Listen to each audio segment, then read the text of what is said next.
Honorable Speaker,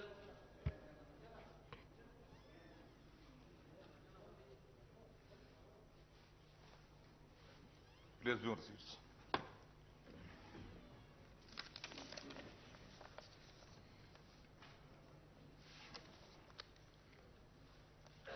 Now, government bills.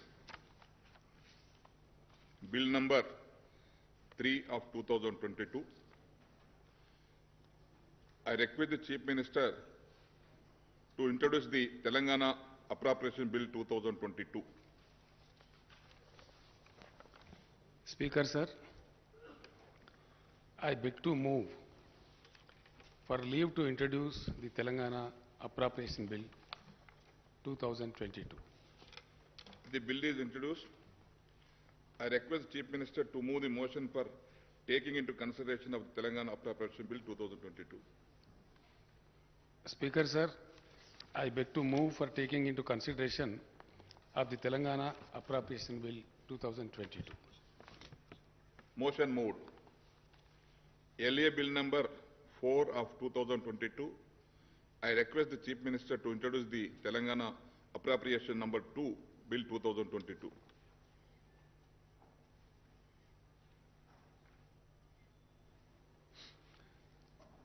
Speaker, sir, I beg to move for the leave to introduce the Telangana Appropriation number 2 Bill 2022.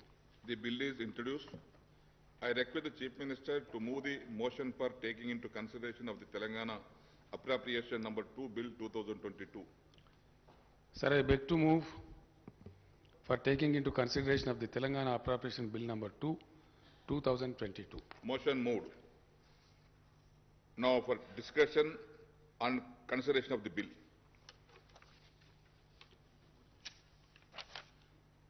Janab Akbaruddin Sahab. Honorable Speaker, sir, I take the opportunity to participate in the debate on the two appropriation bills for the year 2022. Honorable Speaker, sir, before I go into the specifics, I would like to compliment you, the Honorable Speaker Sahab, Janab Pocharam Srinivas Reddy Sahab, and Legislative Affairs Minister Janab Vemula Prashant Reddy Sahab for the successful conduct of the budget sessions. The session lasted 7 days of sitting, and apart from the general discussion on the state budget, debate was held on 37 demands and the questions were taken up for 4 days. And going further ahead, sir, I am happy to see our Leader of the House, Honorable KCR Saab, back in the House, healthy, strong, and ready to serve the people of the state of Telangana, sir. I pray to Almighty Allah to bless you with long life and a healthy life. The state needs you. We need you, sir. We need your guidance. We need your support. The people of Telangana needs you. And together, we will achieve your dream of making this Telangana a Bangaru Telangana, sir. So during the session, the Chief Minister Sahab, Janab KCR Sahab, had made the statement on filling up the vacancies in all the government departments in the state. So there are 11,626 vacancies under Group 1 and Group 4 and 80,039 vacancies in circles. As many as 39,829 vacancies have been indicated at the district level, 18,866 at the zonal level, beside 13,170 vacancies in the multi-zones and 8,174 vacancies at the secretariat heads and department office and the universities. A detailed, departmental-wise detail of vacancies has also been provided, and the total number of vacancies is 80,039. Sir, in that, sir, The Minority Welfare Department also accounts for 1,825 vacancies. The SC Development, 2,879 vacancies. Backward Classes Department, 4,311. And Tribal Welfare Department, 2,399 vacancies. And the total vacancies in this four department comes to 11,914, sir.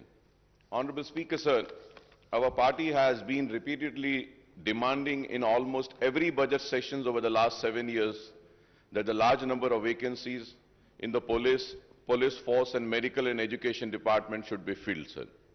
Sir, and the government has announced for filling up of these vacancies, sir. And at the same time, I thank the government for making an announcement of Urdu as a second official language of the state.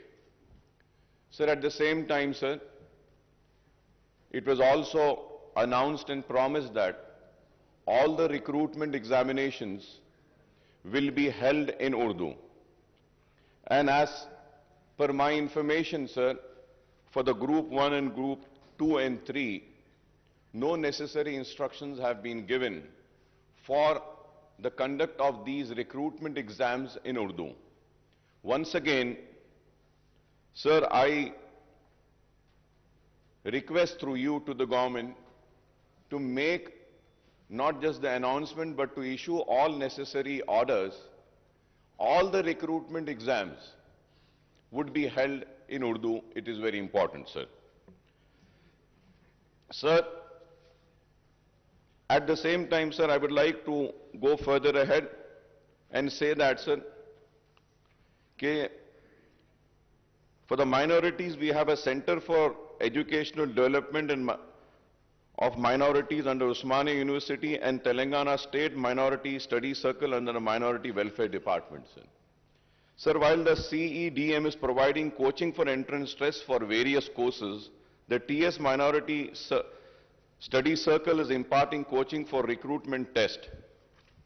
Sir, I would request the government to strengthen the TS Minority Study Circle with the required number of faculty for imparting coaching in Urdu, Telugu and English medium for minority candidates for Group 1 to Group 4, police recruitment, forest recruitment and for teaching and non-teaching posts in residential and other government schools.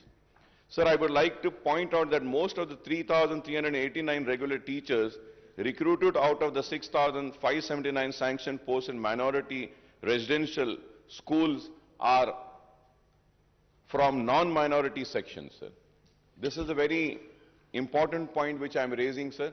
I am not against the recruitment of non-minorities in the minority residential schools, but at the same time, I would request the government to kindly give opportunities to minority teachers as well in the minority residential schools.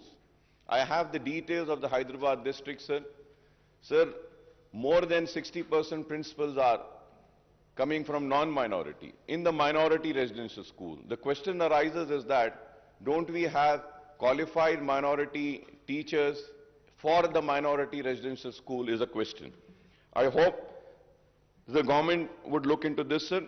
Sir, at the same time, sir, I request the government to open the branches of minority study circles in all 10 districts headquarters to impart coaching for the minority candidates for the recruitment test in Urdu, Telugu, English and English language, sir.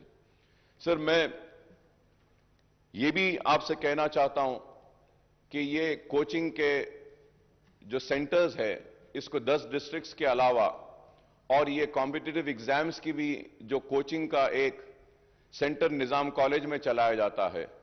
Honourable speaker sir, मैं आपके जरिए हुकूमत से मुतालबा करता हूं, दरख्वास्त करता हूं कि पुराने शहर में भी एक कोचिंग का एक मरकज ऐसा अगर कायम किया जाएगा तो इससे काफी सहूलत होगी। अगर हमारे पास कई सरकारी मदारस हैं, उन मदारस में हम जगह ले सकते हैं। अगर वहां पे जगह नहीं है तो मैं अपनी तरफ से आगे बढ़कर यह कहना चाहता हूं कि 14 स्कूल्स के बिल्डिंग्स है मेरे खुद के अपने, जहां पे मैं 16,000 बच्चों को मुफ्त तालीम देता हूं। अगर वहां पे अगर आपको जगह चाहिए तो वो भी जगह जितनी भी चाहिए हम आपको देने तैयार हैं, ताकि पुराने शहर के नौजवान बच्चों को हम कॉम्पिटिटिव एग्जाम्स की ट्रेनिंग के साथ साथ ये रिक्रूटमेंट के ग्रुप 1, ग्रुप 2 से लेकर 3 और 4 ग्रुप के जो एग्जाम्स हैं उसकी कोचिंग दे सकते हैं, ताकि ज्यादा से ज्यादा माइनॉरिटीज, बिलखुसूस मुसलमान बच्चे भी न सिर्फ एग्जाम्स में कामयाब हो बल्कि इन नए तखर्रुरात में उनको भी एक मौका मिले। अपनी जानिब से हम एक कोशिश कर सकते हैं।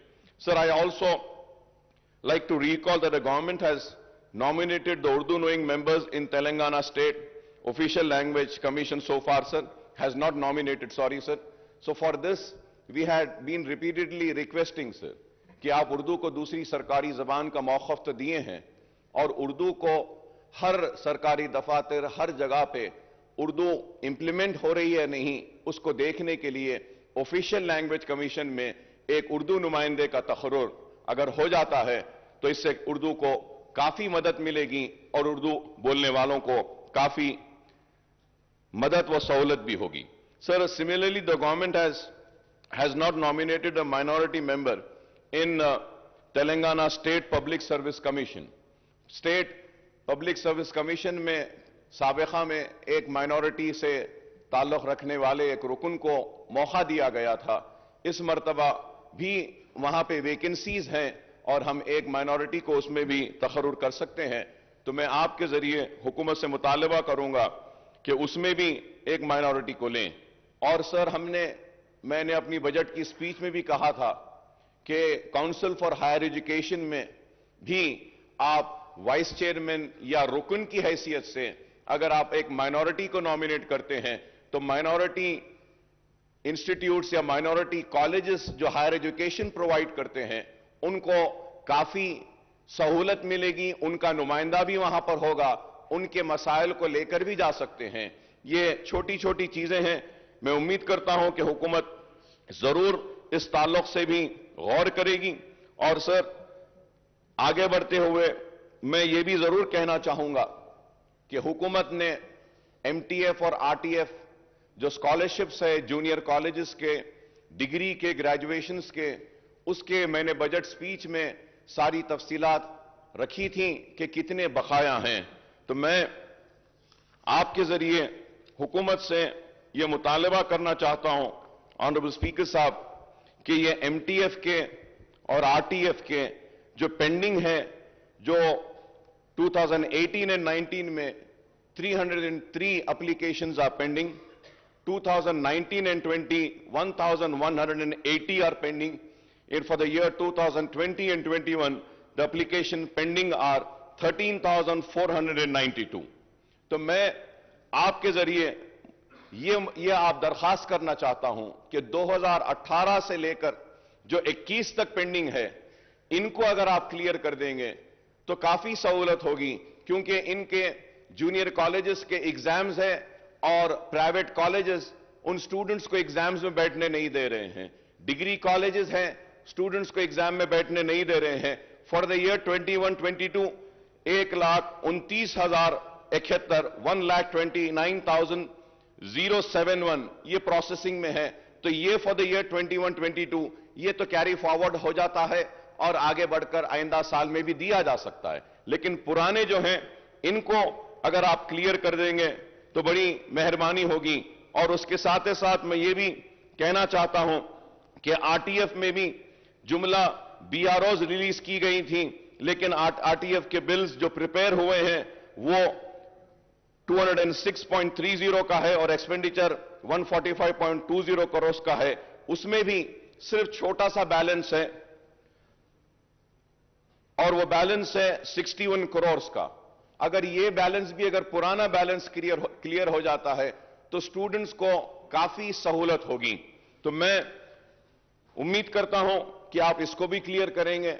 और ओवरसीज स्कॉलरशिप, मैं समझता हूं कि रियासत तेलंगाना ही वो वाहिद रियासत था जिसने overseas chief minister overseas scholarship का ऐलान किया, जिसके जरिए कई बच्चे हमारे बाहर जाकर पढ़ रहे हैं। और मैंने महाराष्ट्र का बजट देखा और महाराष्ट्र का बजट जो आज से कुछ दिन पहले आया, तो वहां पर भी हम जो आज ओवरसीज स्कॉलरशिप दे रहे हैं वहां पर भी इंट्रोड्यूस किया गया है। तो मैं ये कहना चाहता हूं کہ ریاست تلنگانہ سب سے پہلے رہتا ہے اور اس کے بعد میں سارے لوگ ہماری ریاست کو فالو کرتے ہیں. تو کافی سکیمز میں تلنگانہ نے مسلمانوں کے لیے کام کیا ہے, ہم اس کو فراموش نہیں کر سکتے. ہاں, جہاں جہاں پر نہیں ہوا ہے وہ ہماری ذمہ داری ہے کہ ہم حکومت کو متوجہ کروائیں کہ وہ اس تعلق سے بھی غور کریں. Honorable Speaker, sir, a very important point I would like to bring to your kind notice, sir, and that important point is that, sir, earlier we used to have a district DDRC بھی ہمارے پاس تھی پہلے, and we used to call in that district development committee میں ہم بلاتے تھے بینکرز کو بھی. Sir, I request, sir, I had gone to the offices, I have collected all the details. The banks are not giving the due share to the minorities, sir. Bankers کی ایک میٹنگ میں حکومت سے مطالبہ کرتا ہوں, درخواست کرتا ہوں کہ آپ ایک بینکرز کی میٹنگ بلائیے تاکہ دیکھیں کہ کتنے قرض مائنورٹیز کو اور مسلمانوں کو دیے جا رہے ہیں, کیونکہ آج کوئی بینک مسلمز کو سفیشینٹ لون نہیں دیا جاتا ہے, اور اس کے لیے آر بی آئی بھی آرڈرز ایشو کیا ہے, سرکولر ایشو کیا ہے, ڈائریکٹنگ آل دا بینکرز ٹو انشور دیٹ 15% آف مائنورٹیز ان دا کریڈٹ پلان. لیکن اس کے باوجود بھی یہ بینکس مائنورٹیز کو قرض جات نہیں دے رہے ہیں. تو میں آپ سے درخواست کروں گا کہ ایک اسپیشل میٹنگ آپ کنوے کریں اور ریویو کریں بینک وائز اور ڈسٹرکٹ وائز پرفارمنس اور بینکرز کے تعلق سے کہ کتنے لوگوں کو دیے ہیں. اگر یہ دیکھتے ہیں تو اس سے بھی کافی مدد ہوگی. اور میں یہ بھی ضرور کہوں گا کہ تنقید برائے تعمیر ہونی چاہیے. میں یہ بات اس لیے آپ کے نظر کر رہا ہوں آنریبل اسپیکر سر, آپ کے ذریعے حکومت کی توجہ چاہتا ہوں اس بات پر کہ مائنورٹی فائنانس کارپوریشن بالکل ہی میں کہوں گا کہ غیر کارکرد ہو گیا ہے, کہ کوئی کارکردگی ہی نہیں ہے مائنورٹی فائنانس کارپوریشن کی طرف سے. اون یور اون آٹو اسکیم یا ڈرائیور امپاورمنٹ پروگرام اینڈ دا اسکیم فار ڈسٹریبیوشن آف سوئنگ مشینز for poor minority women has been put on hold. Training, unemployment and skill development scheme یہ بھی کچھ بھی نہیں ہو رہا ہے. کئی درخواستیں 2016 میں درخواستیں بلائی گئی تھیں, 1.5 لاکھ درخواستیں تھیں, اور اس پہ یہ کہا گیا کہ ڈائریکٹ لون دیا جائے گا, لیکن کوئی درخواست کو اس پہ کلیئر نہیں کیا گیا. تو میں حکومت سے مطالبہ کروں گا کہ مائنورٹی فائنانس کارپوریشن کو بھی اسٹرینتھن کیجئے, وہاں سے قرض دیجئے, مسلم خواتین کو دیجئے, آپ مسلم نوجوان بچوں کو روزگار کے لیے دیجئے, اور ٹریننگ کے لیے بھی کوئی موقع فراہم کریے. جیسے میں نے آپ سے پہلے بھی کہا اسپیکر صاحب اپنی تقریر میں کہ سکل ڈیولپمنٹ کے لیے کافی سینٹرز ہیں, تو سکل ڈیولپمنٹ کے سینٹرز اولڈ سٹی میں بھی ہونا چاہیے. سر, مجلس اتحاد المسلمین کی نمائندگی پر نیک کا ایک سینٹر, نیشنل اکیڈمی آف کنسٹرکشن کا ایک سینٹر پرانے شہر میں آیا, اور وہاں آنے کے بعد وہ نیک کے سینٹر کے ذریعے ٹریننگ دی جاتی تھی, لنچ دیا جاتا تھا, ٹریننگ کے کمپلیشن کے بعد ان کو ٹول کٹ دیا جاتا تھا, اور ٹول کٹ کے ساتھ ساتھ ان کو جاب پلیسمنٹ بھی دیا جاتا تھا. کئی جاب پلیسمنٹ اڑیسہ, آسام, کئی جگہ پر دیے گئے, لیکن آج نیشنل اکیڈمی آف کنسٹرکشن بالکل ہی ڈیفنگ ہو گیا ہے. میں کہوں گا کہ کوئی کام نہیں ہو رہا ہے. تو میں حکومت سے مطالبہ کروں گا کہ آپ نیک کے لیے کچھ فنڈز دیجئے, یا نہیں تو نیک کو آپ مائنورٹی فائنانس کارپوریشن سے جوڑ دیجئے تاکہ وہاں پہ ہم بچوں کو ٹریننگ کر سکیں. سر, میں نے پہلے بھی کہا ہے کہ مسلمان لڑکوں کو ہم ٹریننگ دی جا سکتی ہے. میں چیف منسٹر صاحب کی توجہ اس بات پہ لانا چاہتا ہوں کہ آندھرا پردیش میں کئی ایسے کورسز ہیں, آندھرا پردیش کے ہیلتھ یونیورسٹی میں, تلنگانہ ہیلتھ یونیورسٹی بننے کے بعد ہم وہ کورسز کو نہیں لائے ہیں, اور وہ کورسز ہیں جیسے ایکس رے ٹیکنیشین کا کورس ہوتا ہے, جیسے لیب ٹیکنیشین کا کورس ہوتا ہے, جیسے تھیٹر ٹیکنیشین ہوتا ہے, سی ٹی اسکین ٹیکنیشین ہوتا ہے, ایم آر آئی ٹیکنیشین ہوتا ہے. ایسے کورسز کو اگر ہم ریکگنائز کرتے ہیں ہیلتھ یونیورسٹی سے, تو پرانے شہر میں اویسی ہاسپٹل, اسرا ہاسپٹل اور مائنورٹی فائنانس کارپوریشن مل کر काम कर सकते हैं. And we can give a target to all. We can give a target to all private medical colleges, also government medical colleges, to start these technical courses, sir. Sir, dialysis technicians are required. We can have these courses. We have been requesting and demanding the government to kindly introduce that. अगर हम देते हैं, there is a shortage. आज रियासत तेलंगाना में नए medical colleges, नए hospitals आ रहे हैं, तो इसके लिए हमारे पास एक ह्यूमन रिसोर्स भी तैयार हो जाएगा, कि टेक्निकल स्टाफ भी तैयार हो जाएगा, कि टेक्निकल जो एमआरआई के टेक्नीशियंस हैं, सीटी स्कैन के हैं, तो पहले से अगर हम तैयारी करते हैं तो हमको काफी फायदा होगा. मैं उम्मीद करता हूं कि हुकूमत इस ताल्लुक से भी गौर करेगी. और सर, मैं ये बात बार बार कहता रहा हूं और आज फिर दोहराता हूं, और ये बात है मेरी ये वक्फ बोर्ड के ताल्लुक से. सर, वक्फ बोर्ड के ताल्लुक से इतनी बहस हुई, इतनी दर्दमंदाना अपीलें हुई, और तड़प के साथ हमने औकाफी जायदादों की तबाही व बर्बादी के ताल्लुक से बयान किया. हुकूमत का मैं शुक्रिया अदा करता हूं कि सीबीसीआईडी इंक्वायरी का ऐलान किया, लेकिन आज भी 77,000 एकड़ में से 55,000 एकड़ खाबिजीन के कब्जे में है. सिर्फ 20,000 एकड़ है, और वो 20,000 एकड़ पर भी कोई रेवेन्यू वक्फ बोर्ड को आता नहीं है. कई ऐसी जायदादें बड़ी बड़ी जिनका 100 रुपया या 200 रुपये या 400 रुपये किराया है, या फिर एनओसीज दे दिए जाते हैं और काफी जायदादों से महरूम हो जाते हैं. आप भी जानते हैं कि हुसैन शाह वली रहमतुल्लाह अलैह की इतनी कीमती आराजी के लिए आपने भी जिद्दोजहद की थी, हमने भी जिद्दोजहद की. सुप्रीम कोर्ट में आज वो मुकदमा हार गए, हम जीत नहीं सके. मैं चीफ मिनिस्टर साहब से कहूंगा कि आप मुस्लिम दोस्त हैं, आप मुसलमानों के हमदर्द हैं. हम कोर्ट्स का एहतराम करते हैं, कोर्ट के फैसले को मानते हैं, लेकिन यह भी एक हकीकत है कि हमारी कमजोर नुमाइंदगी की वजह से यह मुकदमे में नाकामी हुई. कुछ जमीन आप हुसैन शाह वली में, कुछ जमीन अगर आप वक्फ बोर्ड को देते हैं, जैसा आप ही ने वक्फ बोर्ड को जमीन दिया तो अनीसुल गुरबा की जमीन दी.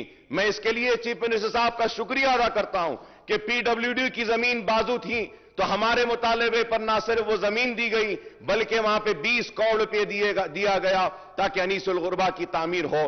तामीर जारी है, इंशाअल्लाह तामीर शायद 4-6 महीने में इख्तिताम को पहुंचेगी, और अनीसुल गुरबा एक ऑर्फनेज मुसलमानों का वहां पर आएगा. मैं शुक्रिया अदा करता हूं चीफ मिनिस्टर साहब का कि आपने इस्लामिक कल्चरल सेंटर के लिए 10 एकड़ की कीमती जमीन अलॉट की, और उस जमीन पर भी तामीर का आगाज होना है. मैं उम्मीद करता हूं कि वहां पर भी तामीर जल्द अज जल्द उसका जारी हो जाएगी. और उसके साथ ही साथ ये भी कहूंगा कि तेलंगाना वक्फ बोर्ड की तश्कील जरूरी है, चेयरमैन को बनाना है, और हुकूमत के नुमाइंदे और नॉमिनेटेड जो मेंबर्स हैं उनको तय करना है. मैं उम्मीद करता हूं कि हुकूमत इस मर्तबा अच्छे नुमाइंदों को वक्फ बोर्ड में भेजेगी, और संजीदा और ईमानदार व दियानतदार लोगों को आगे बढ़ाएगी और वक्फ बोर्ड के चेयरमैन बनाएगी, ताकि औकाफी जायदादों का तहफ्फुज हो. माइनॉरिटी कमीशन भी खाली है और उसमें भी तकर्रुआत की जरूरत है, और फिर हज कमेटी भी है, वहां पर भी खाली है, वहां पर भी तकर्रुर करना है. और हज कमेटी के साथ साथ उर्दू एकेडमी भी है, उसको भी आपको फिर से तश्कील करना है. तो मैं उम्मीद करता हूं कि इसके साथ साथ माइनॉरिटी फाइनेंस कॉरपोरेशन में भी आपको चेयरमैन और मेंबर्स का तकर्रुर करना है. उम्मीद करता हूं कि हुकूमत माइनॉरिटी फाइनेंस कॉरपोरेशन में एक हरकियाती शख्स को उसका चेयरमैन बनाएगी, और मुतहरिक लोगों को उसके अराकीन बनाते हुए आगे बढ़ाएंगी. और एक बात मैं आपसे यह भी कहना चाहता हूं कि full time director should be appointed for TS minority study circle. Sir, under the institutional development scheme, I am thankful that the government have given a sanction for Dargah Barane Shah Sahib Qibla, also sir, for the construction of one more center there in Old City, along with Anisul Gurba, sir. Sir, other works include the construction of Christian Bhavan at Kokapet and Sikh Bhavan, जो ये pending में है. उम्मीद करता हूं कि ये भी जल्द अज जल्द कंप्लीट हो जाएंगे सर. और sir, similarly sir, I had to point out that the discussion on demands of minority welfare, sir, the state government is withholding the release of crores of rupees under the multi-sectoral development program which is known as Pradhan Mantri Jan Vikas Karyakram. The state is yet to release 308 crores under the central and state share for the central scheme. जो जमीन नहीं थी तो वक्फ board से हमने residential schools की तामीर के लिए जमीन दी और वहां पे तामीर हो रही है, तो स्टेट का जो शेयर है 308 करोड़ का, अगर फाइनेंस डिपार्टमेंट ये 308 करोड़ रिलीज कर देता है तो गवर्नमेंट ऑफ इंडिया भी उनका शेयर दे देगी, तो ये रेजिडेंशियल स्कूल्स की तामीर तेजी से होगी. सर, मैं ये भी कहूंगा कि in the next year budget ₹25 crore under state share and 42 crores on the central state were allotted for this central scheme, sir. So I would once again request the Finance Minister, Saab, to release the 308 crore under the MSDP of the Minority Welfare Department, since the work of the 10 minority residential school building, 2 hostel building, 11 common centers, and 41 different projects are stalled due to non-release of the outstanding dues, sir. Sir, for the constituency development program, the government has enhanced the allotment of ₹3 crores to 5 crores in the current financial year and also retained the allocation of 5 crores per legislature in next budget too. However, I would like to say that, sir, कि आप school education पर budget ले रहे हैं, पैसा ले रहे हैं, ठीक है लीजिए, लेकिन एक एमएलएस को 2.7 करोड़ ही मिलेगा. मैं चीफ मिनिस्टर साहब से दरखास्त करूंगा कि 2 करोड़ या 2.5 करोड़ में कॉन्स्टिट्यूंसी डेवलपमेंट नहीं हो सकता है. आप हमको 5 करोड़ जो थे वो सारे के सारे 5 करोड़ अगर एमएलएस को बहाल कर देंगे तो हम सारे एमएलएस इसके लिए आपका शुक्रिया अदा करेंगे और आवाम के मसाइल भी ज्यादा हम देख सकते हैं. Sir, an allocation of ₹33 crores has been made for CBF in the current year and a similar allocation is made in next year budget, but the expenditure in this financial year up to 31st January is only 40 lakhs, that is 1.2%, sir. So the government staff salaries and pensions are enhanced with 2 pay revisions after the formation of Telangana state. Now the government have also enhanced the DA of its employees by 10%. So now after the new recruitment, the estimated outgo will be above rupees 47,000 crore to rupees 50,000 crore, sir. Sir, we have been telling the Telangana government that you cannot rely on central government for higher inflow of funds because the BJP Sarkar in Delhi is adopting a discriminatory attitude to the southern state, in general Telangana in particular, sir. Our apprehensions are confirmed by the data from the CAG account, sir. The central government budget estimate and actual releases under grant in aid has been reducing, sir, and if we have to see right from the year 2014 and 15, 15 and 16, 16 and 17, 17 and 18, 18 and 19, 19 and 20, 20, 21, 21, 22, sir. Sir, we haven't got what the budget estimate was, sir. And the actual releases, I have the data with me, sir. I do not want to go into the detail, but I would say that the actual releases are far lesser. The budget estimate was till 21-22 was 1,60,119, but the actual releases are only 76,860. That is less than 50%, I would say. It is less than 50%, sir. And going further ahead, sir, I would like to bring, I know that the Honorable Chief Minister Saab is very passionate about the irrigation projects of the state of Telangana.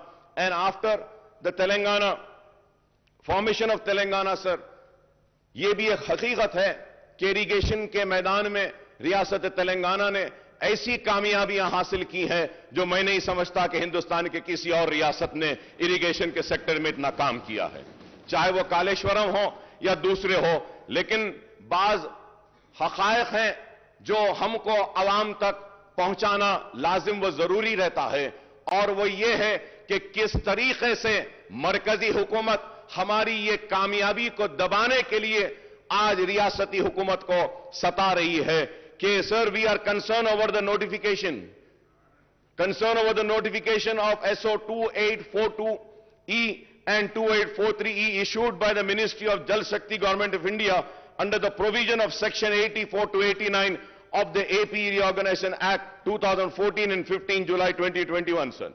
So we understand that the notification adversely affect the interest of Telangana state in several ways.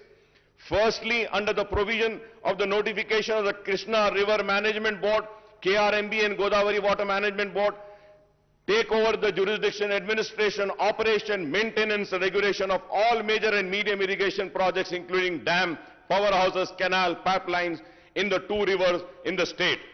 So secondly, under the notification, the completed and ongoing unapproved project of the two river systems would be subject to appraisal and approval of the authorities concerned. So the notification put a stop on all the ongoing and unapproved project as on the date of publication of the notification until these are apprised and approved.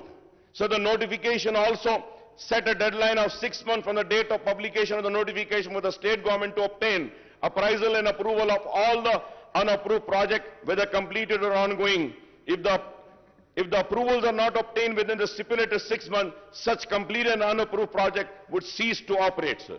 Sir, at the same time, वो लोग जो आज रियासत तेलंगाना में नफरत की बुनियाद पर इख्तिदार हासिल करने की एक नाकाम कोशिश कर रहे हैं, मैं आज उनसे सवाल करना चाहता हूं कि आज मरकजी हुकूमत की जानिब से रियासती हुकूमत के इरिगेशन प्रोजेक्ट्स को रोकने के लिए, उसको दबाने के लिए आज जो इक़दामात कर रही है, उस पर इनकी आवाज क्यों नहीं उठती?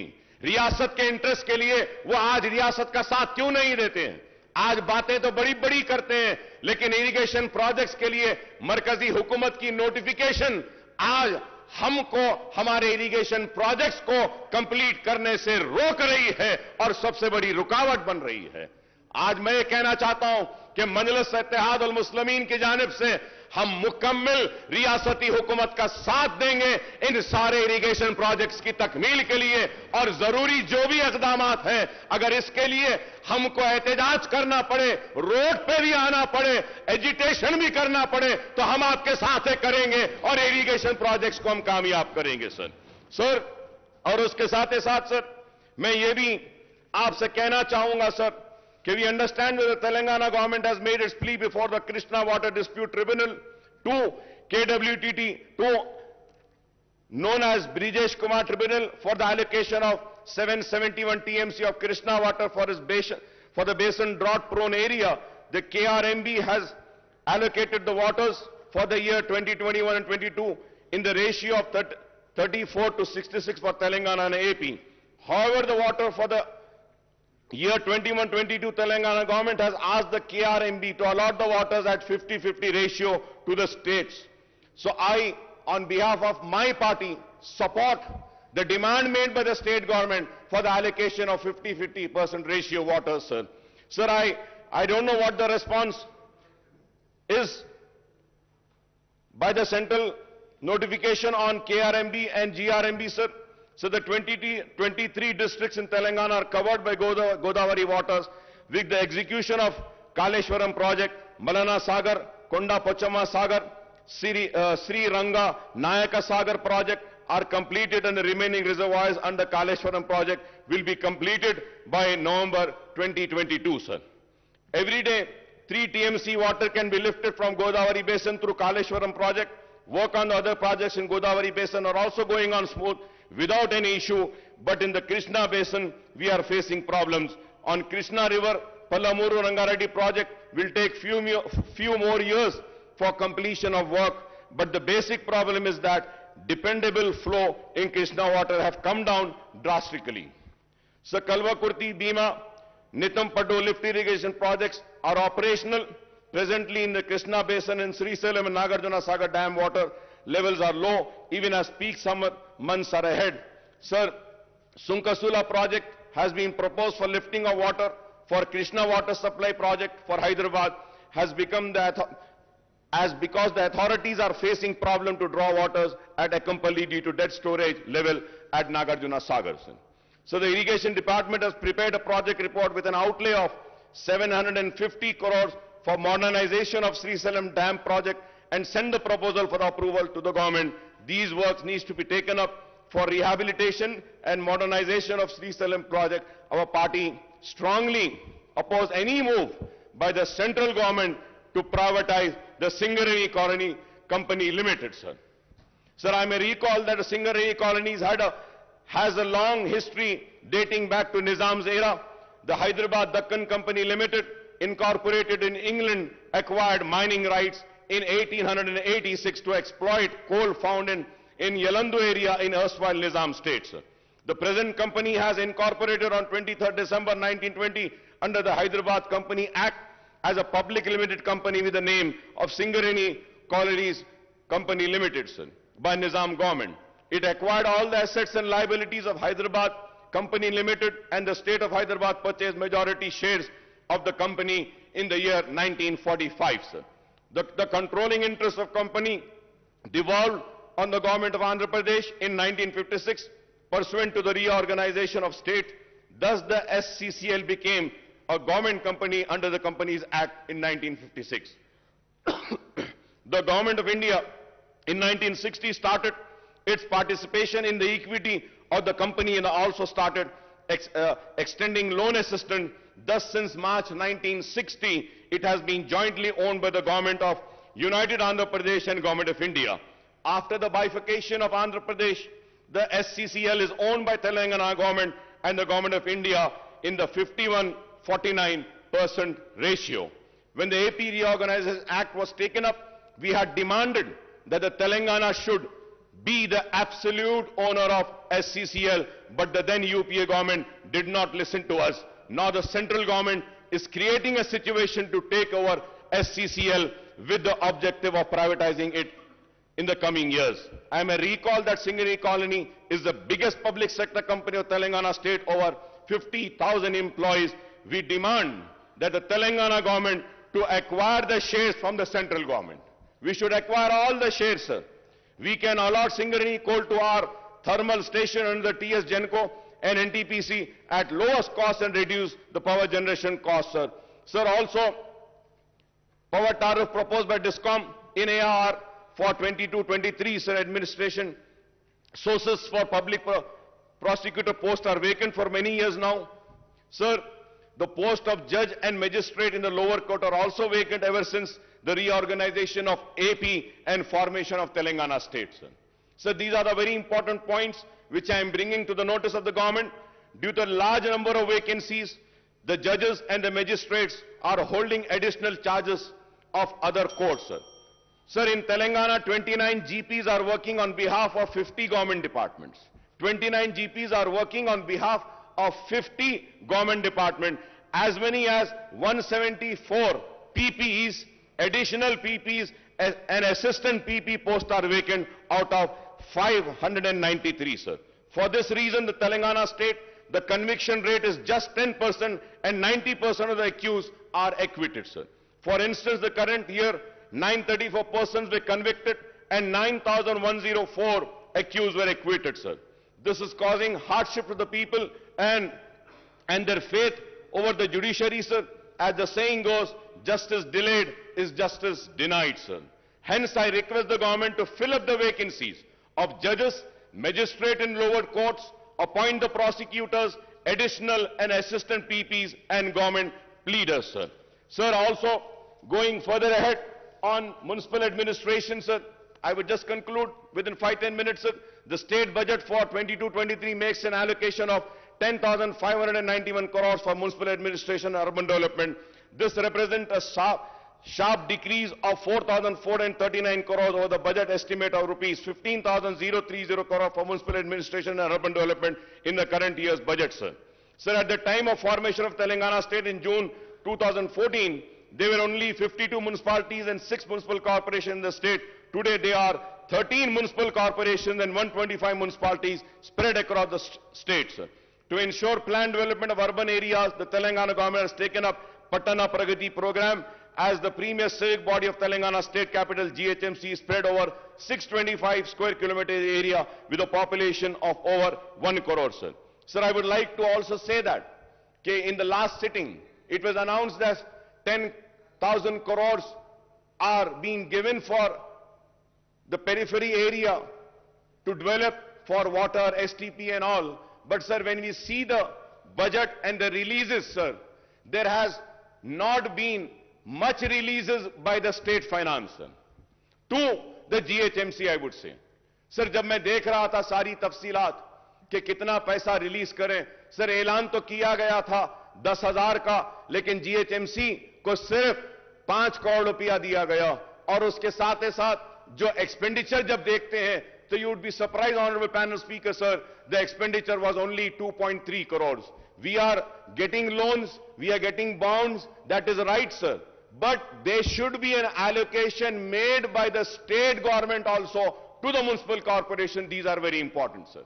یہ اس لیے میں کہہ رہا ہوں کیونکہ سر now what we see that کہ sir I apply for a permission and the money which goes towards the submission of the application, that amount also goes to the government treasury. The taxes which are collected is also going to the government treasury.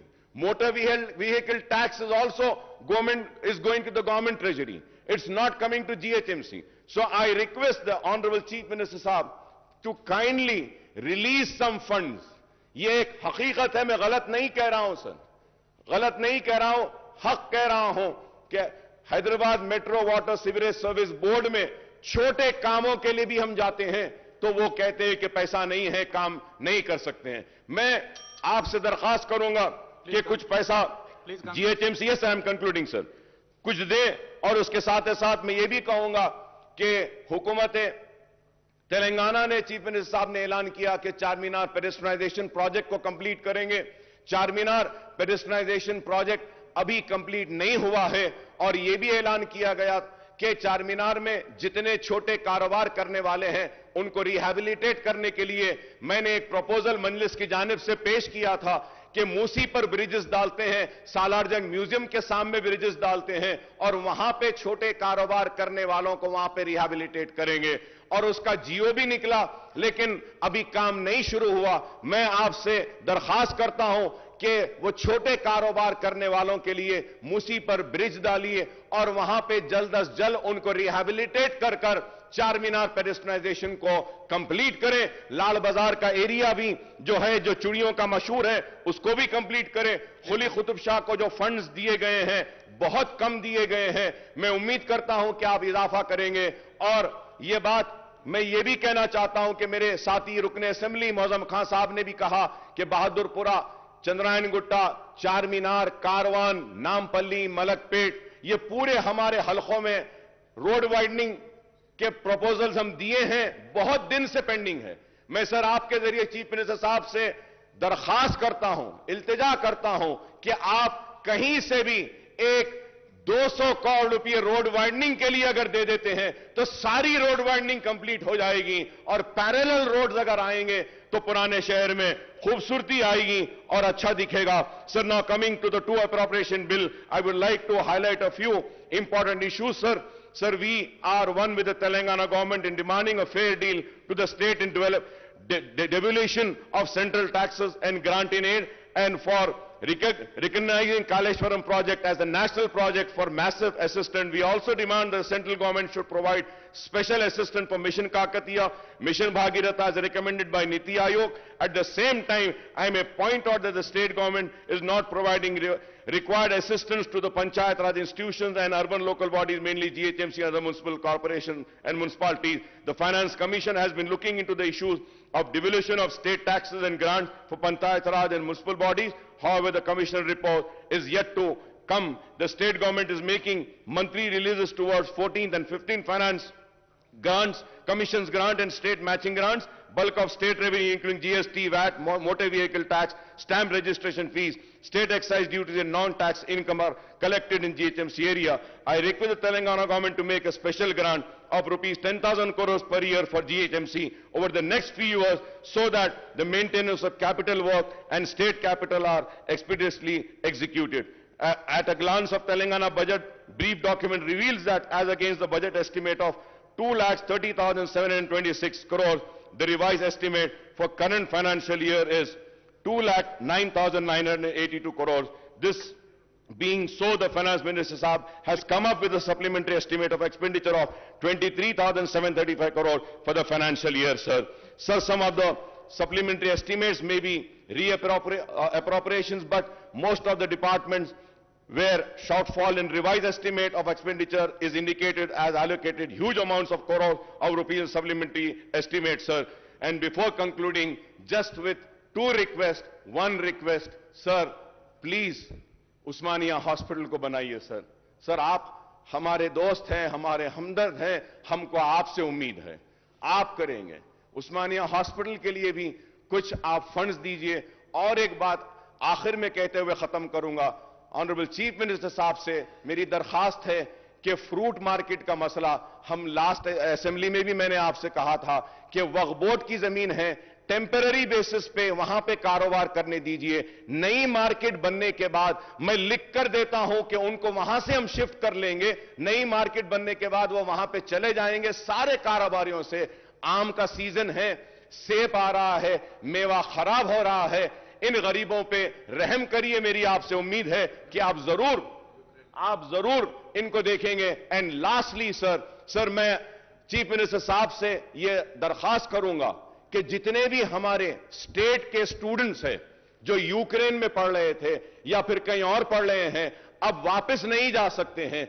आप अपनी जानिब से मरकजी हुकूमत को एक letter लिखकर दीजिए कि जितने भी हमारे स्टेट के बच्चे बाहर पढ़ रहे थे, यहां पे हम चाहते हैं कि उनको गवर्नमेंट कॉलेजेस में या प्राइवेट कॉलेजेस में जहीं पर भी उनको एब्जॉर्ब करेंगे और उनकी तालीम को हम रुकने नहीं देंगे. हम यूक्रेन या दूसरे मुमालिक से जो वापस आए हैं उन बच्चों के मुस्तकबिल को संभालेंगे, क्योंकि मैं जानता हूं कि मरकजी हुकूमत तो कुछ नहीं करेगी. जो कुछ भी करना है वो हमको करना है, वो आपको करना है. And with this sir, I would like the finance minister to explain the few points which I have raised, and I conclude by saying that I support both the appropriation bills on behalf of my party, and thank the Honorable Speaker Sahab and the panel speaker and Honorable Leader of the House and the finance minister for having a successful budget session, and I thank you very much for giving me this opportunity, sir. Thank you, sir. గౌరవ సభ్యులు అరూరి రమేష్ గారు.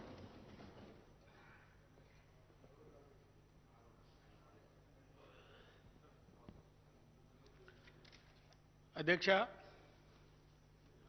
ఈరోజు appropriation bill పైన మాట్లాడే అవకాశం కల్పించిన మీకు, గౌరవ ఈ రాష్ట్రాన్ని ఆదర్శ రాష్ట్రంగా తీర్చిదిద్దుతున్న మన మార్గదర్శకులు గౌరవ సీఎం గారికి, ఈ బడ్జెట్ను ప్రవేశపెట్టిన గౌరవ మంత్రివర్యులు హరీష్ అన్న గారికి నా యొక్క ధన్యవాదాలు అధ్యక్ష. అధ్యక్ష, గతంలో బడ్జెట్ అంటే అంకెల గారడి ఉండే అధ్యక్ష. పేపర్ల పైన రంగులేసి రింగులు దిద్ది డబ్బాలు పెట్టి అటు రాకట ఇటు పోకట అని పేపర్లు అందించేది అధ్యక్ష.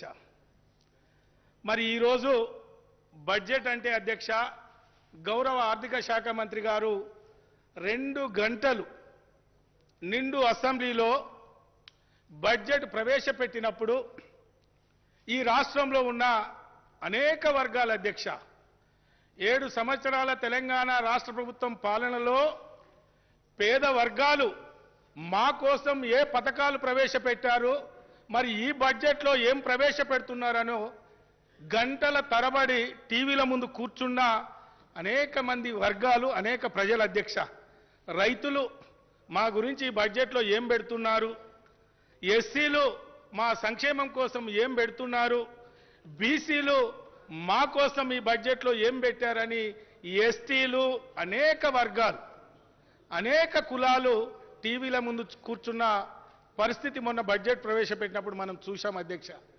మరి హౌస్లో ఉన్న బీజేపీ వాళ్ళు మాత్రం ఈ బడ్జెట్ గొప్ప బడ్జెట్ ప్రవేశపెడుతున్నారు, ఈ బడ్జెట్ పేదల సంక్షేమం కోసం ప్రవేశపెడుతున్నారని తెలుసుకొని ఏ విధంగా బయటికి పోవాలనే ప్రయత్నం చేసి బయటికి పోయిన పరిస్థితి మొన్న మనం చూశాం అధ్యక్ష. అదేవిధంగా కాంగ్రెస్ వాళ్ళు కూడా చాలాసేపు ఈ బడ్జెట్ ప్రవేశపెట్టినప్పుడు కాళ్ళు లాగేదాకా నిలబడ్డ పరిస్థితి కూడా మనం చూశాం అధ్యక్ష. మరి ఈరోజు తమరి ద్వారా మరి ఈ సభకు, ఈ ప్రజలకు కూడా ఈ బడ్జెట్ అంశాన్ని కూడా చెప్పాల్సిన అవసరం నాకు కల్పించినందుకు నేను నిజంగా ప్రత్యేకంగా ధన్యవాదాలు తెలుపుతున్నా అధ్యక్ష.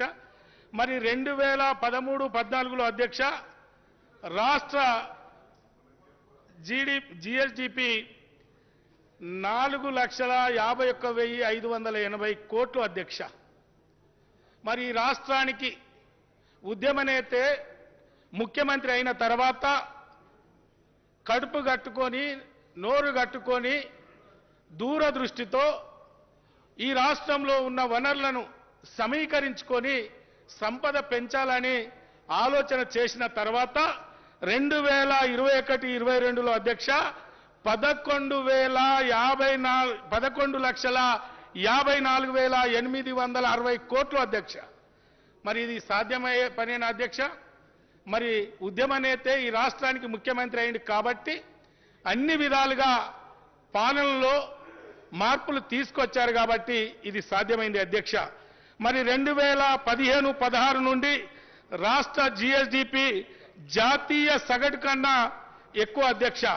కరోనా విపత్తులో అధ్యక్ష మీరు చూశారు 2020-21లో 2021 ఆర్థిక సంవత్సరంలో జాతీయ వృద్ధి రేటు -1.4% అధ్యక్ష. చాలా రాష్ట్రాలు కూడా మైనస్ గ్రోత్ రేట్లో నమోదైన పరిస్థితి మరి మనందరికీ తెలుసు అధ్యక్ష. మరి అలాంటి పరిస్థితిలో అలాంటి సమయంలో తెలంగాణ రాష్ట్రం మాత్రం అధ్యక్ష 2.2% పాజిటివ్ వృద్ధి రేటు సాధించిన ఘనత మన ముఖ్యమంత్రి కల్వకుంట్ల చంద్రశేఖరరావు గారిది అధ్యక్ష. మరి దీనికి కారణం ఈరోజు 2,56,958.51 కోట్లు మరి బడ్జెట్ పెట్టడం అంటే అధ్యక్ష ముఖ్యమంత్రి గారి ఆలోచన విధానం సంపద పెంచాలి, ప్రజలకు పంచాలి, పేదలకు పంచాలనే ఒక నినాదంతో ఈరోజు ఈ భారీ బడ్జెట్ ప్రవేశపెట్టడం జరిగింది అధ్యక్ష. అందుకనే ఈ రాష్ట్రంలో ధర్నాలతోటో ఇతరత్ర బెదిరింపులతోటో పనులు కావు అధ్యక్ష. దరఖాస్తులు చేసుకొని సూచనలు చేస్తే బ్రహ్మాండమైన పనులు జరుగుతున్న పరిస్థితి ఈ రాష్ట్రంలో జరుగుతున్నది అధ్యక్ష. ఉదాహరణకు అధ్యక్ష 2014-15లో రాష్ట్ర తలసరి ఆదాయం 1,24,104 రూపాయలు ఉంటే 2021-22లో రాష్ట్ర తలసరి ఆదాయం 2,78,833 రూపాయలు అధ్యక్ష. ఒక్కసారి మరి ఈ మార్పును గమనించాలని కూడా ఈ సందర్భంగా నేను మీకు మనవి చేస్తున్నాను అధ్యక్ష. అదేవిధంగా అధ్యక్ష జాతీయ తలసరి ఆదాయం కన్నా 85% అధికం అధ్యక్ష. మరి దేశ జీడిపి వృద్ధి కూడా తెలంగాణ కీలకంగా మారి 2014-15లో 4.6%, 2021-22లో 4.97%గా పెరిగి 7 ఏళ్ల దేశ జీడిపికి 1% అదనంగా వాటా అందించిన ఒకే ఒక రాష్ట్రం తెలంగాణ రాష్ట్రం అధ్యక్ష. మరి ఈ విధంగా మన రాష్ట్ర ఆదాయాన్ని పెంచుతూ పేదలకు పంచుతూ పోతున్న ఈ సంపదను మరి కేసీఆర్ గారు ఈ రాష్ట్రంలో ఉన్న పేద వర్గాల కోసం ఏ కార్యక్రమాలు తీసుకున్నారో మనందరికీ తెలుసు అధ్యక్ష. సంక్షేమ కార్యక్రమంలో మొదటిగా ఆసరా పెన్షన్ల అధ్యక్ష. ఏ ఆసరా లేని మా వృద్ధులకు, వితంతువులకు, నేతన్నకు, గీతన్నకు, మా ఒంటరి స్త్రీకి, బోధకాలు బాధితులకు, మా హెచ్ఐవి పేషెంట్లకు, మా గీతా కార్మికులకు మరి ఆసరా పెన్షన్ అందించిన ఘనత మన ముఖ్యమంత్రి కల్వకుంట్ల చంద్రశేఖరరావు గారి అధ్యక్ష. గతంలో తెలుగుదేశం హయాంలో తమరు కూడా తెలుగుదేశంలో శాసనసభ్యులుగా ఉన్నారు అధ్యక్ష. 70 రూపాయల పెన్షన్ ఇచ్చి గొప్పలు చెప్పుకున్న ప్రభుత్వాలు అధ్యక్ష.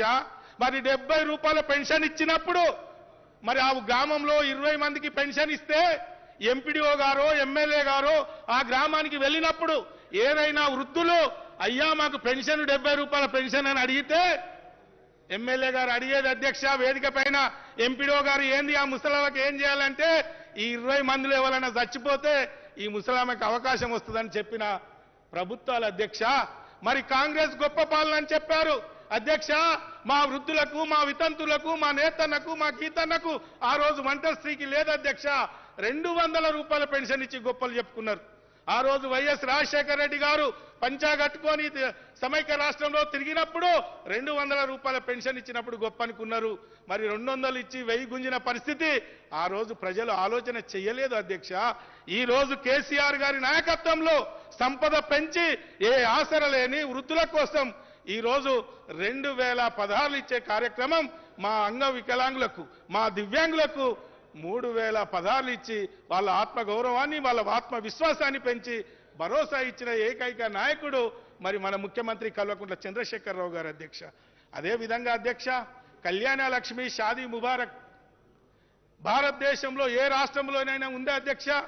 ఒక పేదింటి బిడ్డ పెళ్లి చేస్తే ఈ ప్రభుత్వం అండగా ఉండాలి అని మన ముఖ్యమంత్రి గారు 1,116 కళ్యాణ లక్ష్మి, షాదీ ముబారక్ పంపిస్తే మేము శాసనసభ్యులం ఆ గడపకు పోయి అందిస్తుంటే ఆ కుటుంబాలు ఆనంద బాష్పాలతో బిడ్డ మా పెద్ద కొడుకు పంపించాడా, మీ చిన్న కొడుకు మీరు వచ్చారని ఆశీర్వదించి పంపిస్తున్న పరిస్థితి గ్రామాల్లో కనిపిస్తుంది అధ్యక్ష. ఎందుకంటే ఉద్యమ సమయంలో మరి సిద్దిపేట శాసనసభ్యులుగా వారు ఉన్నప్పుడు పేద వర్గాల గురించి, పేదల కష్టాల గురించి, పెళ్లి కష్టాల గురించి తెలుసు కాబట్టి మరి ఈరోజు దేశంలో ఎక్కడా లేని విధంగా 1,116 కళ్యాణ లక్ష్మి, షాదీ ముబారక్ అందించిన ఘనత మన ముఖ్యమంత్రి కల్వకుంట్ల చంద్రశేఖరరావు గారి అధ్యక్ష. ఒక్కసారి మనం ఆలోచన చేయాలి అధ్యక్ష. కొత్త రాష్ట్రం, కొత్తగా ఏర్పడ్డ రాష్ట్రం, రాకడులు పోకడులు తెలియదు, ఆదాయం ఎంతో తెలియదు, ఖర్చు ఎంతో తెలియదు. అయినా పేదల కోసం మొదటిగా 51,000 కళ్యాణ లక్ష్మి ప్రారంభం చేసి అది ఎస్సీ ఎస్టీల కోసమని ఆ రోజు ప్రారంభం చేశారు. ఆ రోజు ప్రతిపక్షాలు కొన్ని విమర్శలు చేశాయి అధ్యక్ష. 51,000 కాదు, ఎస్సీ ఎస్టీలకే కాదు అన్ని వర్గాలకు కావాలని. మరి ఈరోజు సంపద పెరిగిన తర్వాత 75,000 చేసుకొని 1,116 అందిస్తున్న పరిస్థితి మరి అన్ని రాజకీయ పార్టీలు గమనిస్తున్నారు, యావత్ ప్రపంచ దేశమంతా కూడా గమనిస్తున్నదని కూడా ఈ సందర్భంగా నేను తెలియజేస్తున్నా అధ్యక్ష. ఒక కళ్యాణ లక్ష్మి, షాదీ ముబారకే కాదు అధ్యక్ష, 6 కిలోల బియ్యం, గతంలో ఒక వ్యక్తికి 4 కిలోల బియ్యం ఇచ్చేది అధ్యక్ష. ఆ కుటుంబంలో 10 మంది ఉన్న 20 కిలోల స్లాబ్ సిస్టమ్ ఉండే అధ్యక్ష.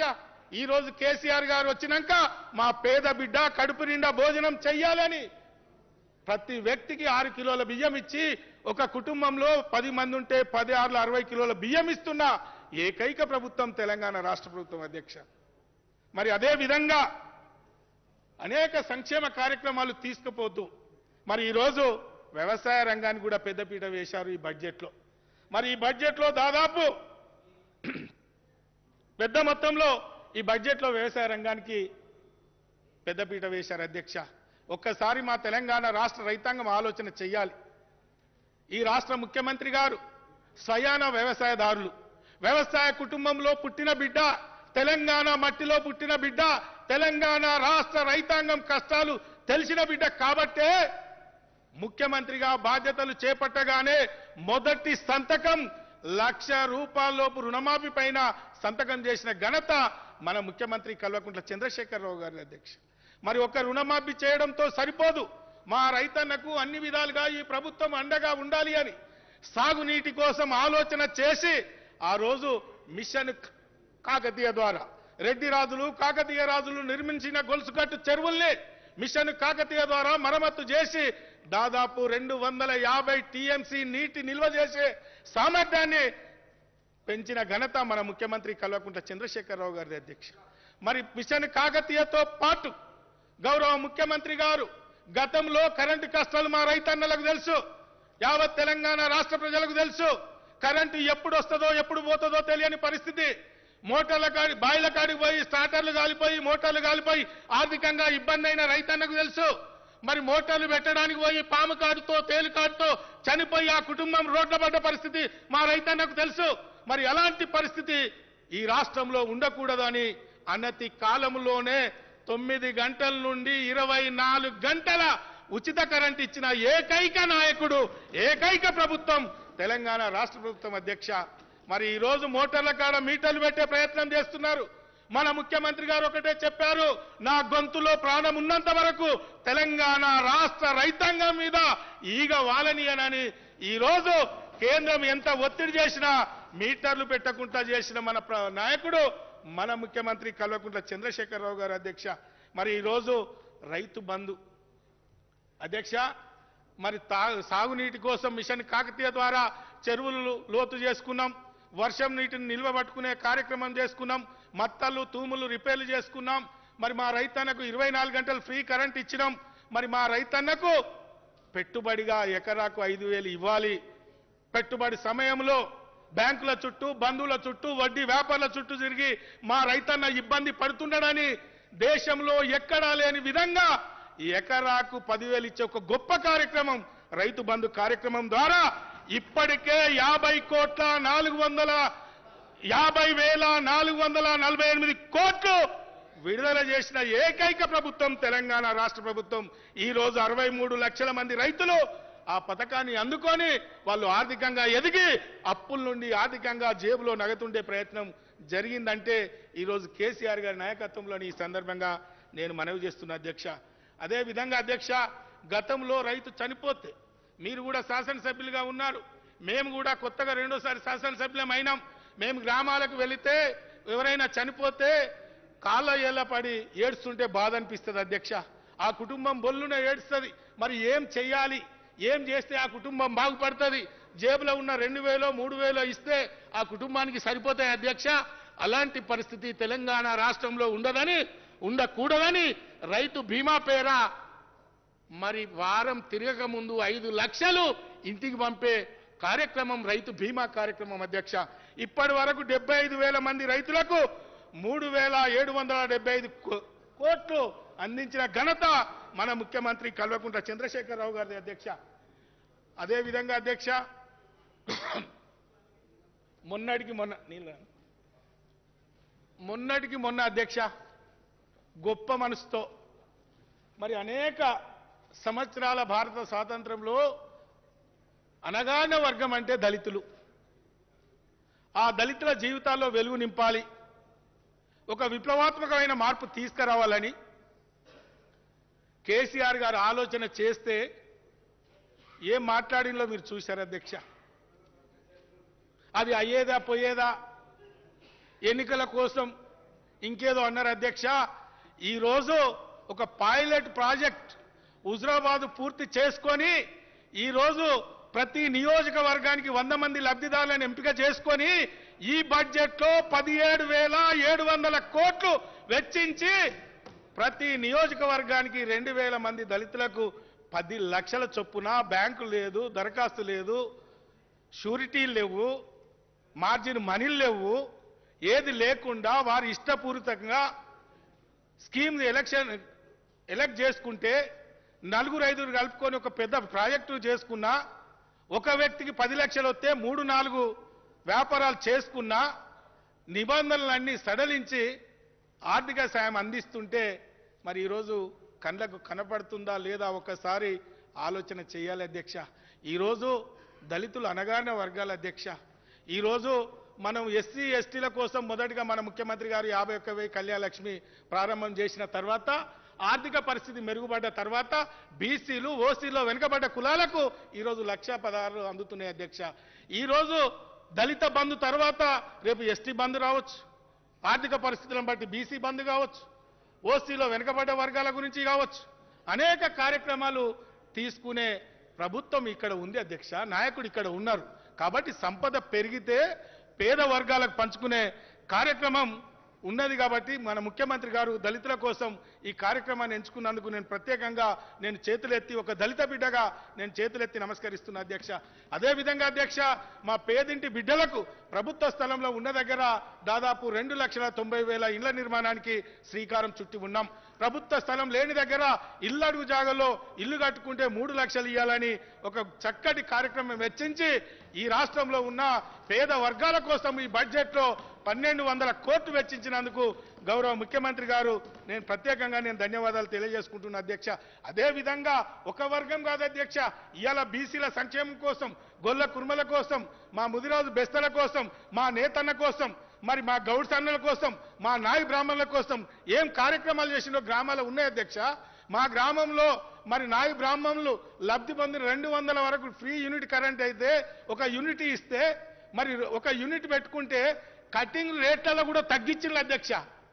అంటే మన ముఖ్యమంత్రి గారు తీసుకున్న ఈ పథకం ద్వారా మాకు ఫ్రీగా కరెంటు వస్తున్నది, మాకు లోన్ శాంక్షన్ అయింది, మేము యూనిట్ పెట్టుకున్నామని 10 రూపాయలు తీసుకునే కటింగ్కు 8 రూపాయలు తీసుకుంటున్నారు అధ్యక్ష. ఇది ఇండైరెక్ట్ గా ప్రజలకు ఏ విధంగా ఉపయోగపడుతున్నదో మరి ఒక్కసారి మీరు ఆలోచన చేయాలి అధ్యక్ష. ఈరోజు నాయి బ్రాహ్మణులే కాదు, రజకులే కాదు అధ్యక్ష, అన్ని కులాలను గౌరవించి మరి రాష్ట్ర రాజధానిలో మరి అన్ని కూడా హైదరాబాద్లో ఆత్మగౌరవ భవనాలు నిర్మాణం చేపట్టిన ఏకైక ప్రభుత్వం, ఏకైక ముఖ్యమంత్రి మన కల్వకుంట్ల చంద్రశేఖరరావు గారు అధ్యక్ష. ఈరోజు అర్చకులను తీసుకున్న అధ్యక్ష, మరి ఈరోజు గుడులను తీసుకున్న అధ్యక్ష, మరి ఏ విధంగా మరి మన ముఖ్యమంత్రి గారు రాజకీయాలకు అతీతంగా మరి ఈ రాష్ట్రంలో అభివృద్ధి చేస్తున్నారో ఒక్కసారి మనకు కనిపిస్తున్నది అధ్యక్ష. ఇంకొక విషయం చెప్పాలి అధ్యక్ష, విద్యాపరంగా సార్ నాకు రాక అవకాశం వచ్చింది సార్, మళ్ళీ సార్ ఉన్నాడు సార్. విద్యాపరంగా అధ్యక్ష, ఈరోజు ఎస్సీ ఎస్టీ బీసీ మైనార్టీ గతంలో ఏముండే అధ్యక్ష, గతంలో 12 గురుకులాలు ఉండే అధ్యక్ష మైనార్టీలకు. ఈరోజు 192 గురుకులాలు అధ్యక్ష, 121 అప్గ్రేడ్ చేసి జూనియర్ కాలేజీలు అప్గ్రేడ్ చేయడం జరిగింది అధ్యక్ష. ఎస్సీ ఎస్టీ మైనార్టీలకు విద్యకు పెద్దపీట వేసి ఈ పేద వర్గాలు ఉన్నత చదువులు చదవాలని ఇంగ్లీష్ మీడియంలో విద్యను అందిస్తే అధ్యక్ష, మరి ఈరోజు డాక్టర్లు ఇంజనీర్లు అధ్యక్ష, మా పిల్లలు, మా దళిత బిడ్డలు, మా బీసీ బిడ్డలు, మా మైనార్టీ బిడ్డలు విదేశాల్లో చదువుతున్నారు అధ్యక్ష.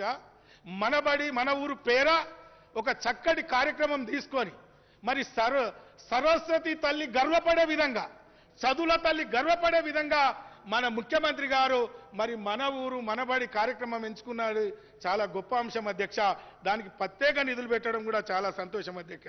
అదేవిధంగా అధ్యక్ష, ఐటీ రంగంలో మరి మన ఐటీ మంత్రి గారు కేటీ రామారావు గారి నాయకత్వంలో ఎన్ని కంపెనీలు వచ్చాయో, ఎన్ని పెట్టుబడులు వచ్చాయో, ఎంతమంది నిరుద్యోగ యువతకు డైరెక్ట్ ఇండైరెక్ట్ ఉపాధి అవకాశాలు వచ్చినాయో మన కళ్ళ ముందు ఉందే అధ్యక్ష. అదేవిధంగా వైద్యపరంగా గౌరవ వైద్య శాఖ మంత్రి హరీష్ రావు గారి నాయకత్వంలో నేతృత్వంలో మరి దాదాపు బస్తీ దవాఖానలు 33 జిల్లాల్లో 33 వైద్య కళాశాలలు అందించే ఒక గొప్ప కార్యక్రమం గౌరవ ముఖ్యమంత్రి గారు తీసుకోవడంతో పాటు వరంగల్ నగరంలో దాదాపు 1100 కోట్లతో మరి వరంగల్లో 24 అంతస్తులతో బ్రహ్మాండమైన సూపర్ స్పెషాలిటీ హాస్పిటల్ నిర్మాణం జరుగుతుంది అధ్యక్ష. ఎస్టీ సంక్షేమం గురించి చెప్తే తండాలను, మా తండాల్లో మా పాలన కోసం ఈరోజు వాళ్ళే సర్పంచులు, వాళ్ళే ఉప సర్పంచులు, వాళ్ళే ఎంపీటీసీలు, మరి వాళ్ళకే మరి తండాలను గ్రామ పంచాయతీలుగా చేసి ఈ బడ్జెట్లోనే ప్రతి గ్రామ పంచాయతీకి 20 లక్షలు వెచ్చించి నూతన భవనం నిర్మించి ఎస్డిఎఫ్ ద్వారా ప్రతి తండాకు బీటీ రోడ్డు, సీసీ రోడ్లు వేసే ఒక చక్కటి కార్యక్రమం. దీని ద్వారా గౌరవ ముఖ్యమంత్రి గారికి నాదొక్క మనవి అధ్యక్ష, ఈరోజు ఏ పండగ వచ్చినా ప్రభుత్వ పరంగా ఘనంగా మన తెలంగాణ రాష్ట్ర ప్రభుత్వం జరుపుకుంటుంది అధ్యక్ష. మరి ఈరోజు రంజాన్ సందర్భంగా మా మైనార్టీ బిడ్డల్ని గౌరవించుకొని ఒక పూట విందిచ్చి బట్టలు ఇచ్చే కార్యక్రమం ఉంది. క్రిస్టమస్ సందర్భంగా మా క్రైస్తవ బిడ్డలను గౌరవించుకొని దుస్తులు ఇచ్చి ఒక పూట విందిచ్చే కార్యక్రమం ఉంది. బతుకమ్మ పండగ సందర్భంగా మా ఆడబిడ్డలకు, మా ఆడపడుచులకు బతుకమ్మ చీరలు ఇచ్చే కార్యక్రమం ఉంది.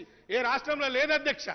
మరి ఈరోజు సేవలాల్ జయంతి రోజు మరి ప్రభుత్వ పరంగా ఘనంగా జరుపుకుంటున్నాం. ఇందాకనే మా అన్నగారు సేవలాల్ భవనాలు కూడా అడిగారు. గౌరవ ముఖ్యమంత్రి గారికి తమరి ద్వారా నాది ఒక్క రిక్వెస్ట్ అధ్యక్ష, సేవాలాల్ జయంతి సందర్భంగా మా లంబాడా బిడ్డలకు వాళ్ళ సాంప్రదాయమైన దుస్తుల పంపిణీ చేస్తే కూడా మీ తమరికి ఆ పేరు, ఆ ఘనత ఉంటుందని కూడా ఈ సందర్భంగా నేను మనవి చేస్తున్నాను అధ్యక్ష. సాంప్రదాయ దుస్తులు ప్లీజ్ కంక్లూడ్. అదేవిధంగా కార్మిక సంక్షేమం కోసం పెద్దపీట వేసి మొన్ననే మా మల్లారెడ్డి మంత్రి గారు చెప్పారు, 1,00,000 వెహికల్ కార్మికుల కోసం అందించబోయే ప్రభుత్వం తెలంగాణ రాష్ట్ర ప్రభుత్వం అధ్యక్ష. ఇక మిషన్ కాకతీయ, మిషన్ భగీరథ, ఇంటింటికి స్వచ్ఛమైన శుద్ధి చేసిన గోదావరి జలాలు తీసుకొచ్చి మా ఆడపడుచులు రోడ్లపైన బిందెలు కుండలు పట్టుకోకుండా వంటింట్లో పోపించిన ఘనత మన ముఖ్యమంత్రి కల్వకుంట్ల చంద్రశేఖరరావు గారి అధ్యక్ష. సమయం దయచేసి చాలా చెప్పాలి అధ్యక్ష, 500 అంశాలు చెప్పాలి అధ్యక్ష. ఒక్కొక్క అంశానికి నిమిషం ఇచ్చినా 500 నిమిషాలు ఇవ్వాలి అధ్యక్ష. అన్ని పనులు ఈరోజు అదేవిధంగా పల్లె ప్రగతి ద్వారా దాదాపు ప్రతి నెల 227 కోట్లు ఇచ్చే కార్యక్రమం మనం చేపడుతున్నాం అధ్యక్ష. చివరిగా అధ్యక్ష, తెలంగాణ రాష్ట్రాన్ని కొట్లాడి తెచ్చుకున్నాం అధ్యక్ష. తెచ్చుకున్న తెలంగాణ రాష్ట్రానికి కేంద్రం నుండి ₹1 సహాయం జరగకపోగా అధ్యక్ష, అధికారంలోకి రాగానే 7 మండలాలు గుంచి ఆంధ్రాకు అంటగట్టి లోయర్ సీలర్నిచ్చి తెలంగాణ రాష్ట్రం పైన ఏ విధంగా విషం కక్కుతున్నారో చెప్పాల్సిన అవసరం ఉంది అధ్యక్ష. ఈ రోజు బీజేపీ ప్రభుత్వం సాలీనా 2 కోట్ల ఉద్యోగాలు ఇస్తానని చెప్పిన ఈ ప్రభుత్వం ఒక్క ఉద్యోగం ఇయ్యలే అధ్యక్ష. తెలంగాణ రాష్ట్ర ఏర్పాటు తర్వాత మన ముఖ్యమంత్రి కల్వకుంట్ల చంద్రశేఖరరావు గారు 1,50,000 ఉద్యోగాల నోటిఫికేషన్ చేసి 1,32,000 భర్తీ చేసి ఈ రోజు 80,000 ఉద్యోగాలకు నోటిఫికేషన్ ఇచ్చిన ఘనత మన ముఖ్యమంత్రి కల్వకుంట్ల చంద్రశేఖరరావు గారు. 11,000 కాంట్రాక్ట్ లెక్చరర్ ఉద్యోగాలను రెగ్యులరైజ్ చేసే కార్యక్రమంతో పాటు 80,000 పైచిలకు ఉద్యోగాలు ఈ రోజు ఏ రాష్ట్రంలోనూ ఉందా అధ్యక్ష? పక్క రాష్ట్రాలు ఉన్నాయి. ఒక్కసారి ఉద్యోగ అవకాశాల కోసం, నీళ్లు నిధులు నియామకాల కోసం ఈ తెలంగాణ రాష్ట్రాన్ని రాష్ట్రానికి సారథిగా ఉన్నారు కాబట్టే ఇవి సాధ్యమైన అధ్యక్ష. చివరిగా అధ్యక్ష, ఇది సకుల జనుల సంక్షేమ బడ్జెట్ అధ్యక్ష. ఇది బంగారు తెలంగాణకు బాటలు చూపే బడ్జెట్ అధ్యక్ష. రేపటి పౌరులకు వెలుగును నింపేది బడ్జెట్ అధ్యక్ష. అన్ని వర్గాలకు ఆమోదయోగ్యమైన బడ్జెట్ అధ్యక్ష. దీన్ని అందరూ కూడా ఆమోదించాలని కోరుకుంటూ ఈ అవకాశం ఇచ్చిన మీకు మా ముఖ్యమంత్రి గారికి నేను ప్రత్యేకంగా ధన్యవాదాలు తెలుపుతూ సెలవు. గౌరవ సభ్యులు బట్టి విక్రమార్క గారు.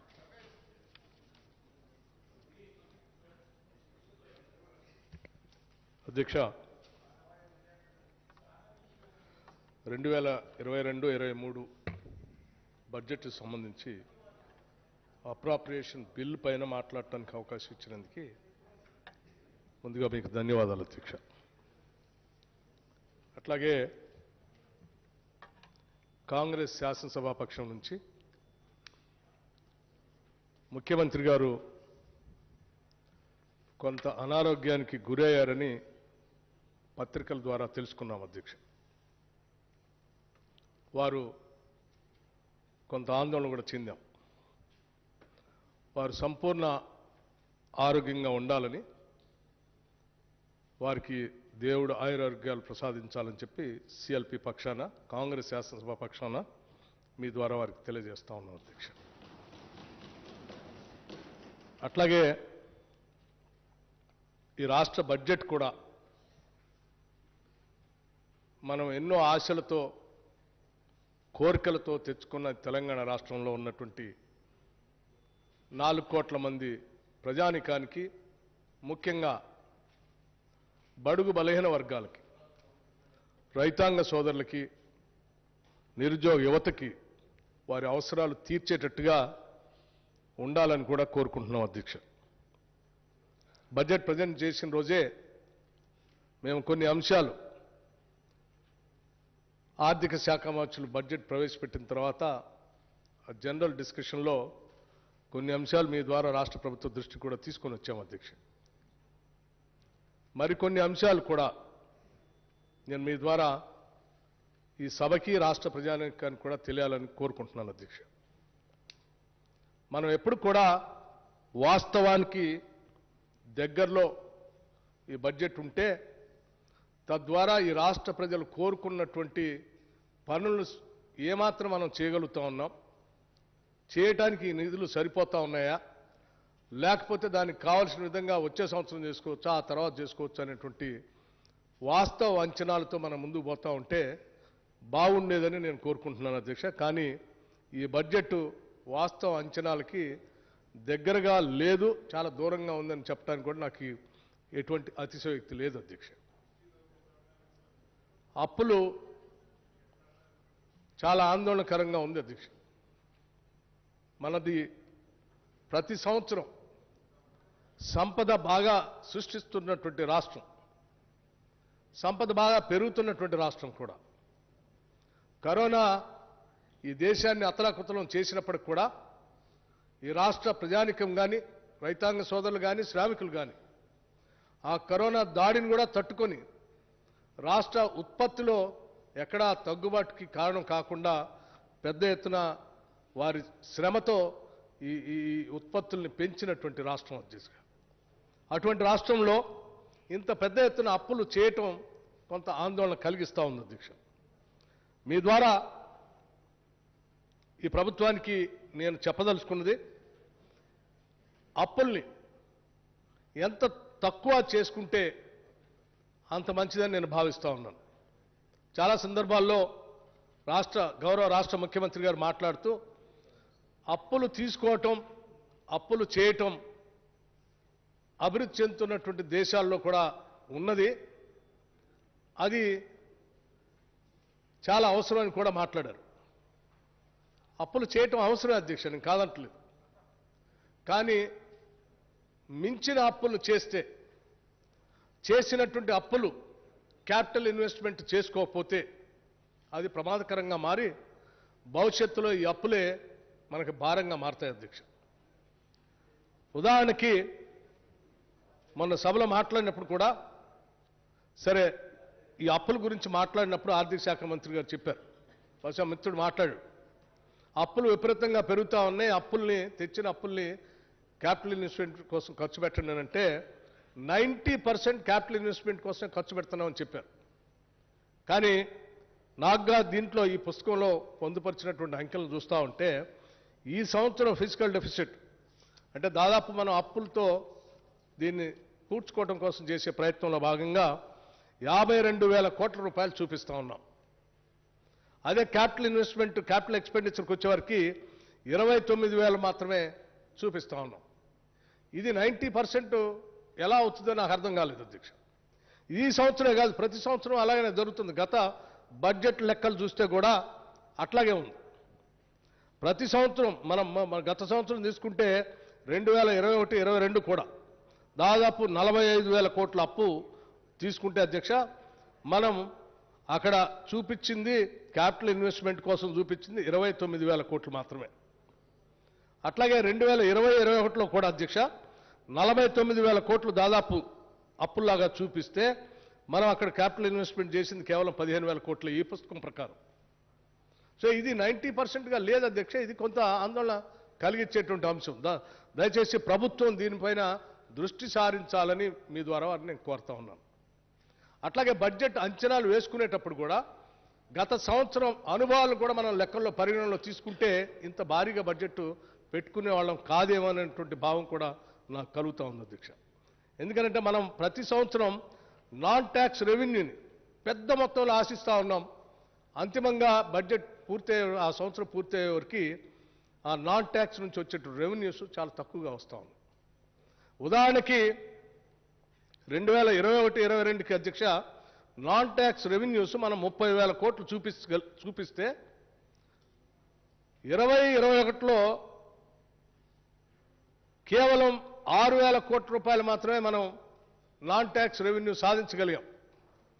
ఆ 6,000 కోట్ల రూపాయల నాన్ ట్యాక్స్ రెవెన్యూ చూపించిన వాళ్ళు 2021-22కి వచ్చేవరకల్లా 30,000 కోట్లకి మనం నాన్ ట్యాక్స్ రెవెన్యూ వస్తుందని ప్రపోజల్ చూపించాం బడ్జెట్ ఎస్టిమేషన్స్లో. మళ్ళీ రివైజ్డ్ ఎస్టిమేషన్కి వచ్చే వాళ్ళకి 20,000 కోట్లకు చూపించాం, 20,557కి.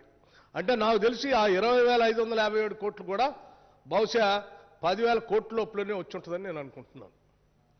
ఆ రకంగా ఉన్నటువంటి నాన్ ట్యాక్స్ రెవెన్యూని ఈ సంవత్సరం మళ్ళీ 25,420 కోట్ల దాకా చూపించి రావటానికి అవకాశం లేనటువంటి భూముల అమ్మకాల ద్వారానో ఇతరత్ర మనం సాధిద్దాం అనుకున్నటువంటి ఈ ట్యాక్స్ని రాననుకున్న దాన్ని ఇంత పెద్ద మొత్తంలో చూపించి బడ్జెట్ భారీగా పెంచుకోవడానికి ఉపయోగపడుతుంది తప్ప పెద్దగా ఆ పెంచుకున్నటువంటి బడ్జెట్తో మనం సాధించాలనుకున్నటువంటి లక్ష్యాలు సాధించలేము అనేటువంటి భావం చాలా స్పష్టంగా నేను మీ ద్వారా ప్రభుత్వానికి వ్యక్తపరుస్తూ ఉన్నాను అధ్యక్ష.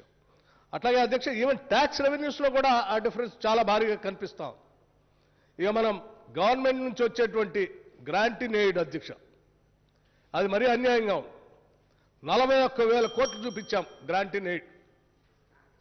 అధ్యక్ష మనం గ్రాంట్ ఇన్ ఎయిడ్స్లో గవర్నమెంట్ ఆఫ్ ఇండియా నుంచి వచ్చేది ఎంత వస్తుంది అధ్యక్ష? మనకి దాదాపు నాకు తెలిసి 10 నుంచి 12,000 కోట్లు ఆర్ మ్యాక్సిమం 15,000 కోట్లు, అంత దాటట్లేదు. 8 సంవత్సరాల నుంచి మనం ప్రయత్నం చేస్తూనే ఉన్నాం, మీరు పెడుతూనే ఉన్నారు, రావట్లేదు. 15,000 కోట్లు కూడా దాటలేదు. మన అకౌంట్స్ 2020-21 చూస్తే మ్యాక్సిమం వచ్చింది మనకి గ్రాంట్ ఇన్ ఎయిడ్ 15,470 కోట్లు. అటువంటిది ఇవాళ మనం 41,000 కోట్లు పెట్టాం. ఇది సాధ్యమా? లేదు అధ్యక్ష. అంటే గ్రాంట్ ఇన్ ఎయిడ్ సరిగా లేదు, పెద్దగా పెట్టుకున్నాం. నాన్ ట్యాక్స్ రెవెన్యూ పెద్దనే పెట్టుకున్నాం. ఈవెన్ ట్యాక్స్ రెవెన్యూలో కూడా చాలా వ్యత్యాసం కనిపిస్తూ ఉంది అధ్యక్ష.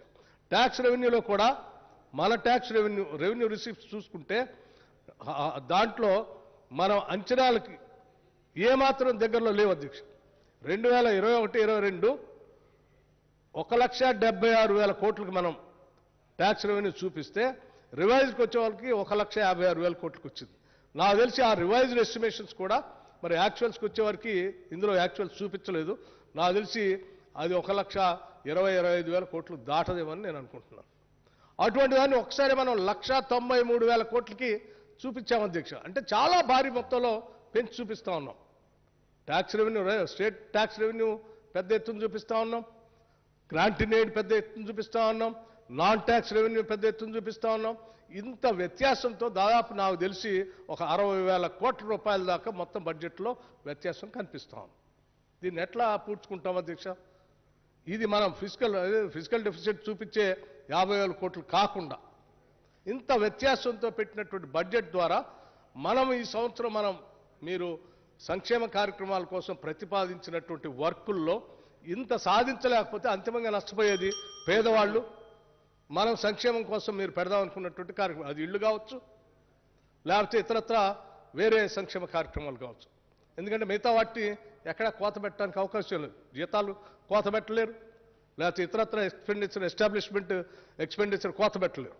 అంతిమంగా ఈ భారీ బడ్జెట్తో మన అంచనాలకు అనుగుణంగా రెవెన్యూ రాబడి రాకపోతే మనం ప్రవేశపెట్టినటువంటి సంక్షేమ కార్యక్రమాల ద్వారా ఆశించినటువంటి ఫలితాలు రాక అంతిమంగా రాష్ట్రంలో ఉన్నటువంటి పేదవాళ్లే బాగా నష్టపోతారు. దయచేసి ప్రభుత్వం దీన్ని గుర్తించాల్సిందిగా నేను మీ ద్వారా రాష్ట్ర ముఖ్యమంత్రి గారి దృష్టికి తీసుకురాదలుచుకున్నాను అధ్యక్ష. వీటితో పాటు అధ్యక్ష, మనం ఆలోచన చేయండి, చాలా జాగ్రత్తగా ఆలోచన చేస్తే రైతాంగ సోదరులు అధ్యక్ష, రైతుల కోసం మీరు నిజమే రైతు బంధు పెట్టారు. నేను మొన్న కూడా చెప్పాను, రైతు బంధు పెట్టారు. రైతు బంధుతో పాటు గతంలో ఉన్న వాటిని కూడా మీరు కొనసాగిస్తూ రైతు బంధుని కంటిన్యూ చేస్తే మేలు జరుగుతుంది అధ్యక్ష. నేను మళ్ళీ ఒకసారి మీ ద్వారా రాష్ట్ర ప్రభుత్వానికి నేను మరీ విజ్ఞప్తి చేస్తూ ఉన్నాను. రైతు బంధుతో పాటు మిగతా ఉన్నటువంటి సబ్సిడీతో ఇచ్చేటువంటి అనేక విషయాలు గతంలో ఏవైతే పరిగణలో ఉన్నాయో వాటన్నిటినీ కన్సిడర్ చేయండి. వడ్డీ లేనటువంటి రుణాలు ఇచ్చేటువంటి వాళ్ళు, పావలా వడ్డీకి రుణాలు ఇచ్చేటువంటి వాళ్ళు, అవన్నీ బంద్ అయిపోయినాయి అధ్యక్ష. వాటన్నిటినీ మళ్ళీ తిరిగి మీరు పునరుద్ధరణ చేయండి అని చెప్తా ఉన్నాను. ఎందుకు చెప్తా ఉన్నానంటే వీటి ద్వారా మీరు పెట్టిన అన్నీ కూడా మనం అనుకున్నటువంటి ఎస్టిమేషన్ ప్రకారం రాకపోతే అంతిమంగా వాళ్ళు కూడా నష్టపోతారు అధ్యక్ష. ఉదాహరణకు అధ్యక్ష, ఈ కేంద్రం నుంచి వచ్చేటువంటి అంశాల్లో నేను రాష్ట్రం ఒకటే కాదు అధ్యక్ష, నేను కేంద్రం నుంచి మన ఎక్స్పెక్టేషన్స్ కూడా, ఎందుకంటే చాలా ప్రమాదకరంగా ఉన్నాయి అధ్యక్ష. కేంద్రం నుంచి మనం బైఫర్కేషన్ ఇవే రావట్లేదు. ఏది బైఫర్కేషన్ యాక్ట్లో ఆ రోజు మనం పొందుపరుచుకొని పార్లమెంట్ చట్టం ద్వారా కేంద్ర ప్రభుత్వం మనం కేటాయించాలి, ఇవ్వాల్సినటువంటి వాటానే మనం 8 సంవత్సరాలుగా ఎదురు చూస్తూ ఉంటే కూడా రావట్లేదు. అది కాజీపేట్ కోచ్ ఫ్యాక్టరీ కావచ్చు, స్టీల్ ఫ్యాక్టరీ కావచ్చు, లేకపోతే ఒక జాతీయ ఇరిగేషన్ ప్రాజెక్ట్ కోసం మనం అడుగుతుంటే ఇవ్వనటువంటి విధానం కావచ్చు, రకరకాలుగా కేంద్ర ప్రభుత్వం నుంచి రావాల్సినటువంటి ఏ వాటా కూడా ఈ రాష్ట్ర ప్రభుత్వానికి 8 సంవత్సరాల నుంచి రావట్లేదు. ఇది వాస్తవం. ఈ కేంద్రం ఈ రాష్ట్రం మీద, అంటే కొత్తగా తెచ్చుకున్నటువంటి రాష్ట్రం మీద చూపించేటువంటి వివక్ష కూడా చాలా ఆందోళనకరంగా కనిపిస్తూ ఉంది అధ్యక్ష. ఈ వివక్షను కూడా మనం రాష్ట్ర ప్రభుత్వం రాష్ట్రంలో ఉన్నటువంటి స్టేక్ హోల్డర్స్ అందరితో మాట్లాడి సాధ్యమైనంత వరకు ఎందుకు కేంద్రం ఈ రాష్ట్రం మీద వివక్ష చూపిస్తాం, రావాల్సిన మన హక్కుల్ని ఎందుకు రానికుండా అడ్డుపడతా ఉంది, మోకాలు అడ్డేస్తుంది అనే దాని మీద కూడా మనం ఆలోచన చేయాలని చెప్పి నేను చాలా సీరియస్గా మీ ద్వారా రాష్ట్ర ముఖ్యమంత్రి గారిని కోరుతాను. ఉదాహరణకు అధ్యక్ష, ఈ దేశంలో 157 మెడికల్ కాలేజ్ శాంక్షన్ చేస్తే ఒక్కొక్కటి 200 కోట్ల అధ్యక్ష, ఒక్కొక్క each medical college 171, sorry subject to correction, 171 అంట అధ్యక్ష. ఒక్క కాలేజ్ కూడా ఇవ్వరు అధ్యక్ష మనకి, నాట్ ఈవెన్ వన్. ఏం పాపం చేసుకున్నాం అధ్యక్ష మనం? 171 మెడికల్ కాలేజ్ శాంక్షన్ చేస్తే ఒక్కటి కూడా ఇవ్వరు. 200 కోట్ల రూపాయలు ఒక each medical college. We lost it అధ్యక్ష. నవోదయ విద్యాలయాలు అధ్యక్ష, నాకు తెలిసి సబ్జెక్టు కరెక్షన్ నాకు కూడా లెక్క ప్రకారం 84 కాలేజెస్ శాంక్షన్ చేశారని చెప్తా ఉన్నాను. ఏమైంది అధ్యక్ష? జిల్లాకు ఒక నవోదయ స్కూల్స్ ఇవ్వాల్సినటువంటి ఏం తెలంగాణకి ఎందుకు ఇవ్వరు? తెలంగాణ పిల్లలు ఏం చదువుకోవద్దా? ఎన్ని జిల్లాలు ఉన్నాయి అధ్యక్ష చెప్పరేంటి సార్? సార్ మీరు బెల్ కొట్టి నా ఫ్లోని డిస్టర్బ్ చేస్తా ఉన్నారు అధ్యక్ష, దయచేసి ప్లీజ్. నేను అన్నాను నవోదయ విద్యాలయాలు మన హక్కు అధ్యక్ష. దేశంలో ఉన్నటువంటి మిగతా రాష్ట్రాలు ఈ దేశ సంపదకి, ఈ దేశ సార్వభౌమత్వానికి ఎట్లా వాళ్ళు చేకూరుస్తున్నారో మనం కూడా దాంట్లో భాగస్తులే. మనం ఎక్కడేమన్నీ ఎట్లా we are also contributing for the GDP of this country. కాబట్టి దయచేసి ఈ నవోదయ విద్యాలయాలు కూడా ఎందుకు రావట్లేదు కేంద్ర ప్రభుత్వాన్ని అడగాల్సింది. అది అట్లాగే అధ్యక్ష ట్రిపుల్ ఐటీస్ మన ఎందుకు ఇవ్వరు అధ్యక్ష?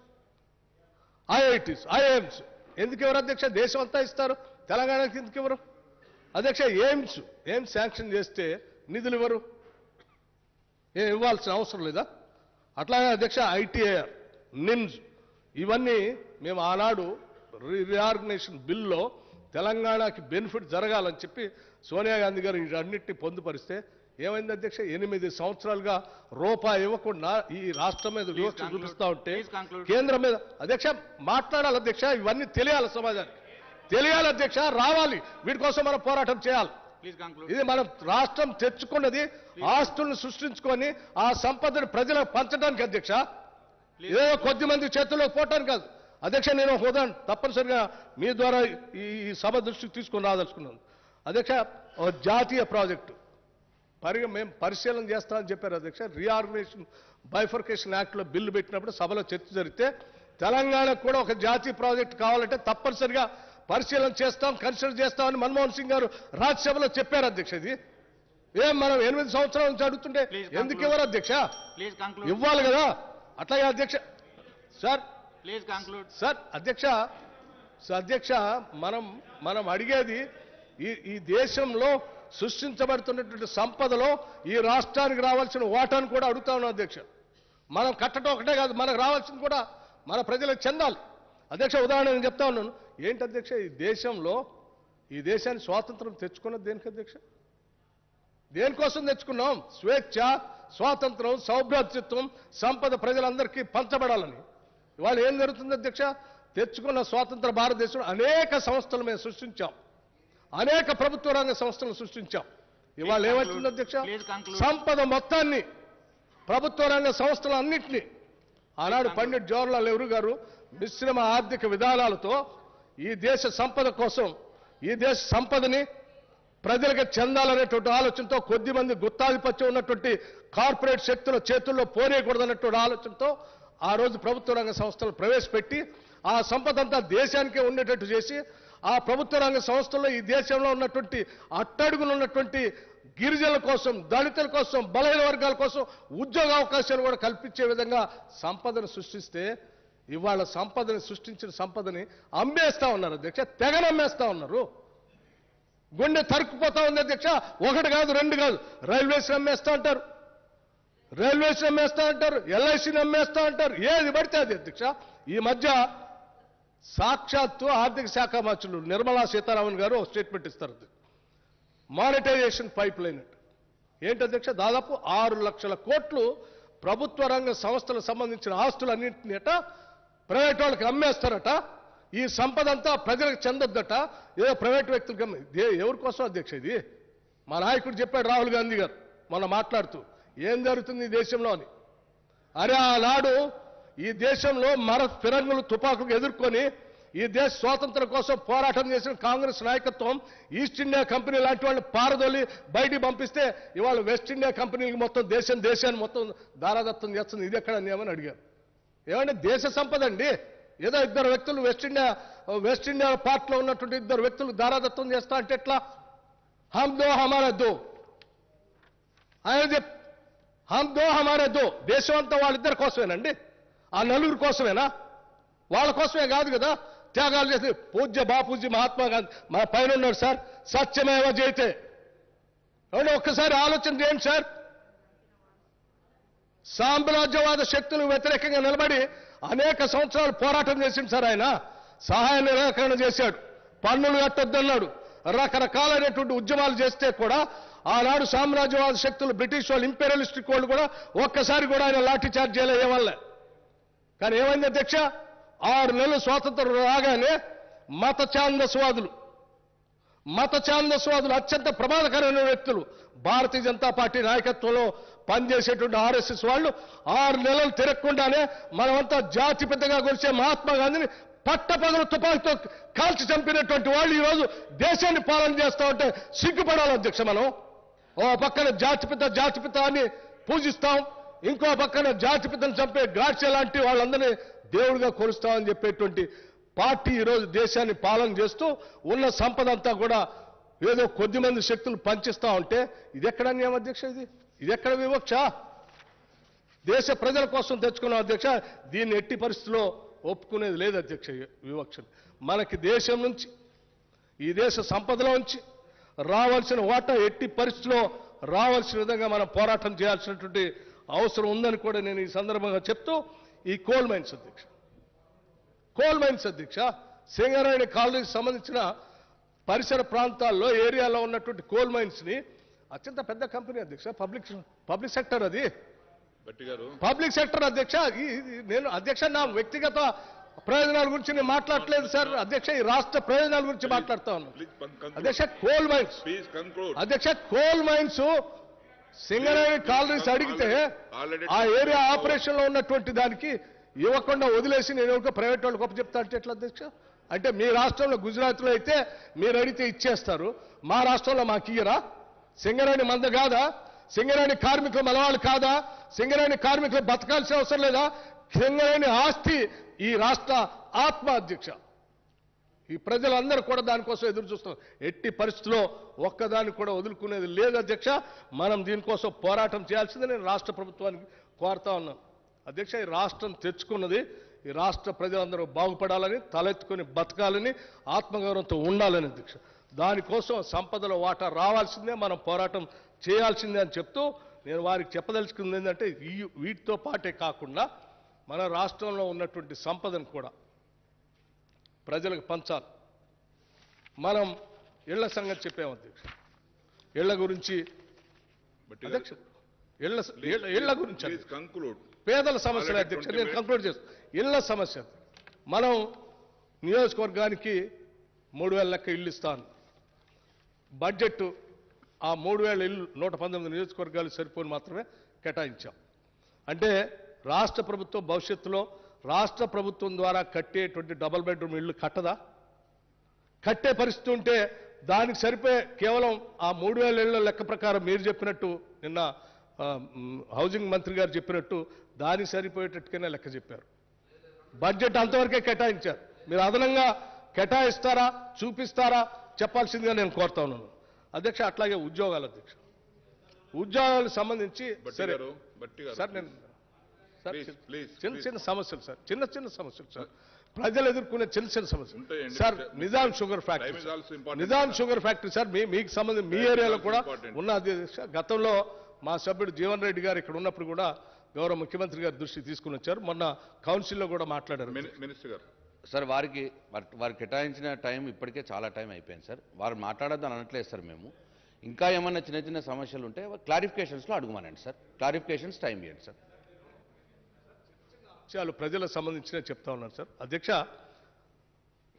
99 నుంచి 2004 మధ్యలో ఈ రాష్ట్రంలో ఉన్నటువంటి నిజాం షుగర్ ఫ్యాక్టరీకి సంబంధించినటువంటి ప్రైవేటైజ్ చేశారు. సరే, ప్రైవేట్ వ్యక్తులకి 51, గవర్నమెంట్కి 49 ఇచ్చారు. మనం అందరూ ఏమనుకున్నాం అంటే ఈ నిజాం షుగర్ ఫ్యాక్టరీకి సంబంధించిన ఆస్తులు కూడా మన ఇది ప్రజలకు చెందాలి. నేను ముగిస్తున్నా అధ్యక్ష. సార్ చెప్పలేండి సార్, నేను కొద్దిగా అప్రాపరేషన్ బిల్ సార్, ఇది సార్ అప్రాపరేషన్ బిల్ సార్. మేమే అపోజిషన్ సార్, ఇక్కడ అపోజిషన్ మేమే సార్. సార్ మేము మాట్లాడే అన్ని కూడా ఈ రాష్ట్ర ప్రజలకి ప్రభుత్వానికి సూచనలు చేస్తున్నాం అధ్యక్ష. సార్ ఈ నిజాం షుగర్ సంబంధించి నేను అడుగుతా ఉన్నాను మీ ద్వారా రాష్ట్ర ముఖ్యమంత్రి గారికి, దయచేసి ఆ ప్రైవేట్ వ్యక్తుల చేతుల్లో ఉన్న 51% కూడా మనం తీసుకుంటామా? 49 రెండు కలిపి 3 చోట్ల ఉంది అధ్యక్ష. ఇది ఎవరిచ్చారా సార్? అది ఎవరిచ్చారని నేను చెప్పాను, ఇయర్ కూడా చెప్పాను సార్. 99 నుంచి 2004 మధ్యలో ప్రైవేటైజ్ చేశారు. ఆ పీరియడ్లో ఎవరున్నారో మీకు తెలుసు, నేను చెప్పడం ఎందుకని నేను చెప్పలేదు. దయచేసి నేను ఏమంటున్నా అంటే సరే మన రాష్ట్రం మనం తెచ్చుకున్నాం, ఇప్పుడు మనం ఆ ఆస్తుల్ని ప్రజలకు చెందేటట్టుగా చేయటం మన బాధ్యత. దయచేసి మీ ద్వారా నేను రాష్ట్ర ముఖ్యమంత్రి గారు చెప్తా ఉన్నాను. పోయినసారి జీవన్ రెడ్డి గారు మాట్లాడినప్పుడు మీరే నడపండి, మీకు కావాలంటే డబ్బులు కూడా ఇస్తా అని చెప్పారు. మన కౌన్సిల్లో మాట్లాడినప్పుడు కూడా వారు ముఖ్యమంత్రి గారు లేరు అక్కడ, లేకపోతే అక్కడ సమాధానం దొరికేదేమో. ఈరోజు ముఖ్యమంత్రి గారు ఉన్నారు కాబట్టి నేను మీ ద్వారా వారిని అడుగుతా ఉన్నాను. సార్ ఇది బోధనలో ఉంది, సార్ మెట్పల్లో ఉంది, అట్లాగే మెదక్లో ఉంది, 3 చోట్ల ఉన్నటువంటి ఇది తెలంగాణ ప్రజలకు సంబంధించిన అధ్యక్ష సీరియస్గా దీన్ని తీసుకోవాల్సిందిగా కోరుతూ, అట్లాగే అధ్యక్ష పోడు భూములకు సంబంధించి మళ్ళీ అట్లాగనే సార్ పోడు భూములు సార్ వారు ఆల్రెడీ చెప్పారు అప్లికేషన్ తీసుకోవని. ఇప్పటికే చాలా సార్ల అప్లికేషన్లు వచ్చాయి. ఆ వచ్చినటువంటి అప్లికేషన్లకు సంబంధించి మీరు తొందరగా వారందరూ కూర్చోబెట్టి పరిగణలో తీసుకొని సాధ్యమైనంత వరకు వాటిని పంపిణీ చేసేటువంటి కార్యక్రమం చేయాలని చెప్తా ఉన్నాను అధ్యక్ష. అట్లాగే నిరుద్యోగ యువత గురించి కూడా నేను మీ ద్వారా వారి దృష్టికి తీసుకొచ్చేది ఏంటంటే అధ్యక్ష, మీరు 80,000 90,000 ఉద్యోగాలు అనౌన్స్ చేశారు, సంతోషం. ఉద్యోగం ఈ 80-90,000 మందే కాదు అధ్యక్ష, మన పబ్లిక్ సర్వీస్ కమిషన్లో దాదాపు 22 నుంచి 23 లక్షల మంది నిరుద్యోగులు రిజిస్ట్రేషన్ చేసుకుని ఉన్నారు. అలా రానటువంటి వాళ్ళకి మనం నిరుద్యోగ భృతి ఇస్తా అని చెప్పాం. సాధ్యమైనంత మేరకు ఆ నిరుద్యోగ భృతి మనం ఇచ్చే కార్యక్రమాన్ని చేస్తే కనీసం వాళ్ళు బతకగలిగేటువంటి పరిస్థితి ఉంటుంది. దయచేసి దాన్ని తీసుకోవాల్సిందిగా చెప్తా ఉన్నాను అధ్యక్ష. అట్లాగే గొర్రెల పంపిణీకి సంబంధించి కూడా అధ్యక్ష చాలా అంటే దాదాపు బడ్జెట్లో ఇంకా రాజు గారు బట్టి గారు you are go and speaking.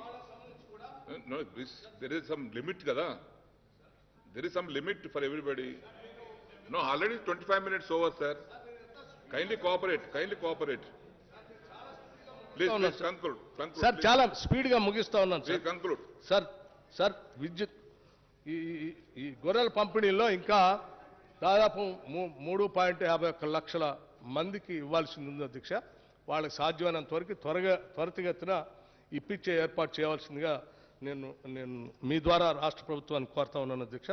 అట్లాగే కరెంటు ఛార్జీల పెంపు సంబంధించి డెవలప్మెంట్ ఛార్జెస్ పేరు మీద విపరీతంగా బిల్లులు వేస్తూ ఉన్నారు అధ్యక్ష. ఇది మిడిల్ క్లాసెస్ పూరర్ సెక్షన్స్ చాలా బాధాకరంగా భరించలేనంత ఎక్కువ పడుతుంది అధ్యక్ష. ఒక్కసారి ఈ డెవలప్మెంట్ ఛార్జెస్ మీద వీళ్ళు వేసేటువంటి దానిపైన నేను గౌరవ ముఖ్యమంత్రి గారిని విద్యుత్ శాఖ మంత్రి గారిని కోరుతా ఉన్నాను, మీరు రివ్యూ చేయండి.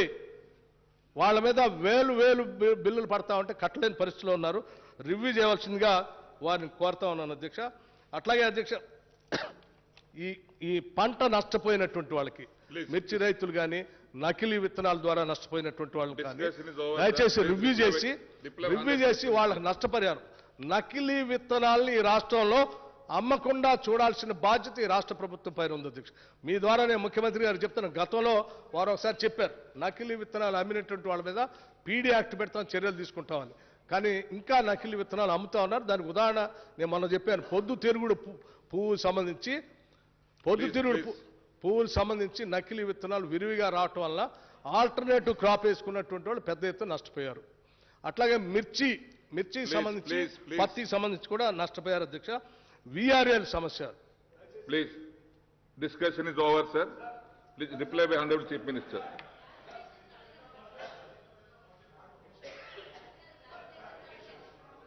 అధ్యక్ష,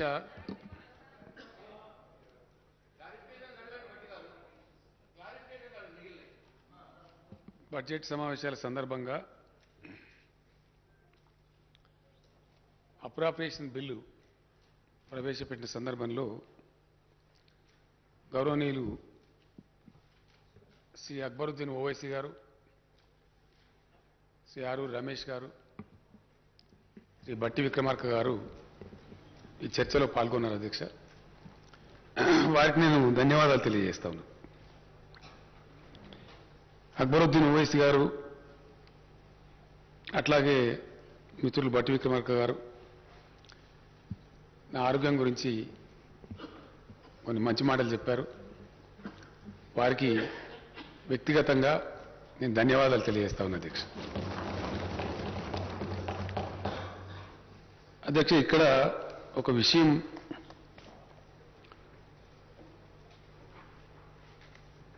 చర్చ జరగాల్సినటువంటి అవసరం ఉందనేది నా భావన అధ్యక్ష. డెమోక్రసీ పరిణతి చెందేటువంటి క్రమంలో చట్టసభలలో, శాసనసభలలో, పార్లమెంటులో జరగవలసినటువంటి చర్చల సరళి కూడా బాగా ఇంప్రూవ్ అయితే మంచిది అధ్యక్ష. చాలామంది కొత్త సభ్యులు కూడా ఉన్నారు, భవిష్యత్తున్న వాళ్ళు ఉన్నారు. భవిష్యత్తులో ఈ రాష్ట్రాన్ని, దేశాన్ని నడిపేటువంటి యువ నాయకత్వం కూడా ఉంది అధ్యక్ష. వాళ్ళందరికీ ఉపయోగపడుతుందని కూడా నేను భావిస్తా ఉన్నా. కొన్ని రకాల స్పెసిమన్స్ అంటే కొన్ని ప్రతీకాత్మక విషయాలు కొన్ని తయారవుతూ ఉంటాయి అధ్యక్ష పరంపరలో భాగంగా. అనేక దేశాలలో డెమోక్రసీ మెచ్యూర్ అవుతున్న కొద్దికి, పరిణతి పెరుగుతున్న కొద్దికి చర్చల సరళి కానీ, ఆలోచన సరళి కానీ, సమకాలీన సామాజిక ధోరణుల మీద అద్భుతమైన సమీక్షలు నిర్వహించి తగినటువంటి చర్యలు తీసుకుంటూ ఉంటారు అధ్యక్ష. తద్వారా ఉత్తమమైనటువంటి ఫలితాలు వచ్చేటువంటి అవకాశాలు కూడా చాలా ఉంటాయి. చాలా దేశాలు అట్లా ముందుకు పురోగమిస్తూ ఉన్నాయి. మన దేశంలో అధ్యక్ష కొన్ని అలవాట్లు వచ్చేసినాయి. ప్రత్యేకించి నేను మళ్ళీ ఒకసారి మనవి చేస్తా ఉన్నా అధ్యక్ష.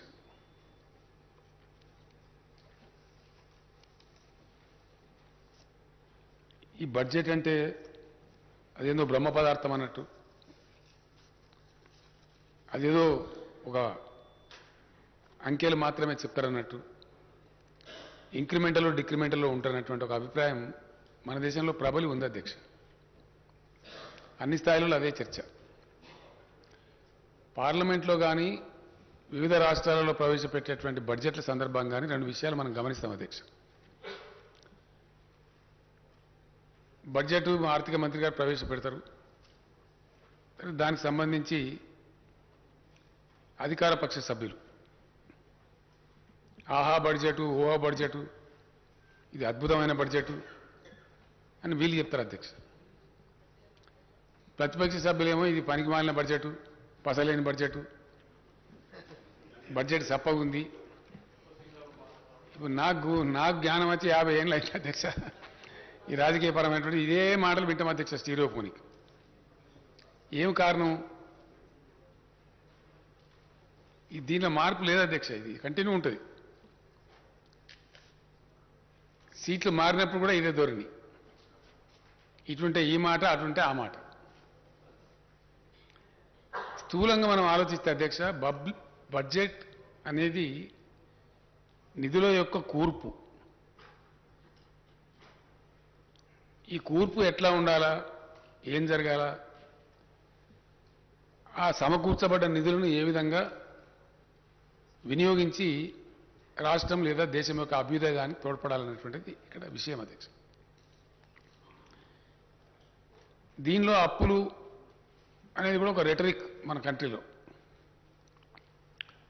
ఇదేదో 1940స్లో, 1950స్లో, 1960స్లో మాట్లాడే వరకు బాగానే ఉండే. ఆ తర్వాత వచ్చినటువంటి కాలంలో ప్రపంచ ఆర్థిక వ్యవస్థ కొత్త పుంతలు దొక్కుతా ఉంది. మన దేశ ఆర్థిక వ్యవస్థ కూడా కొత్త పుంతలు దొక్కుతా ఉంది.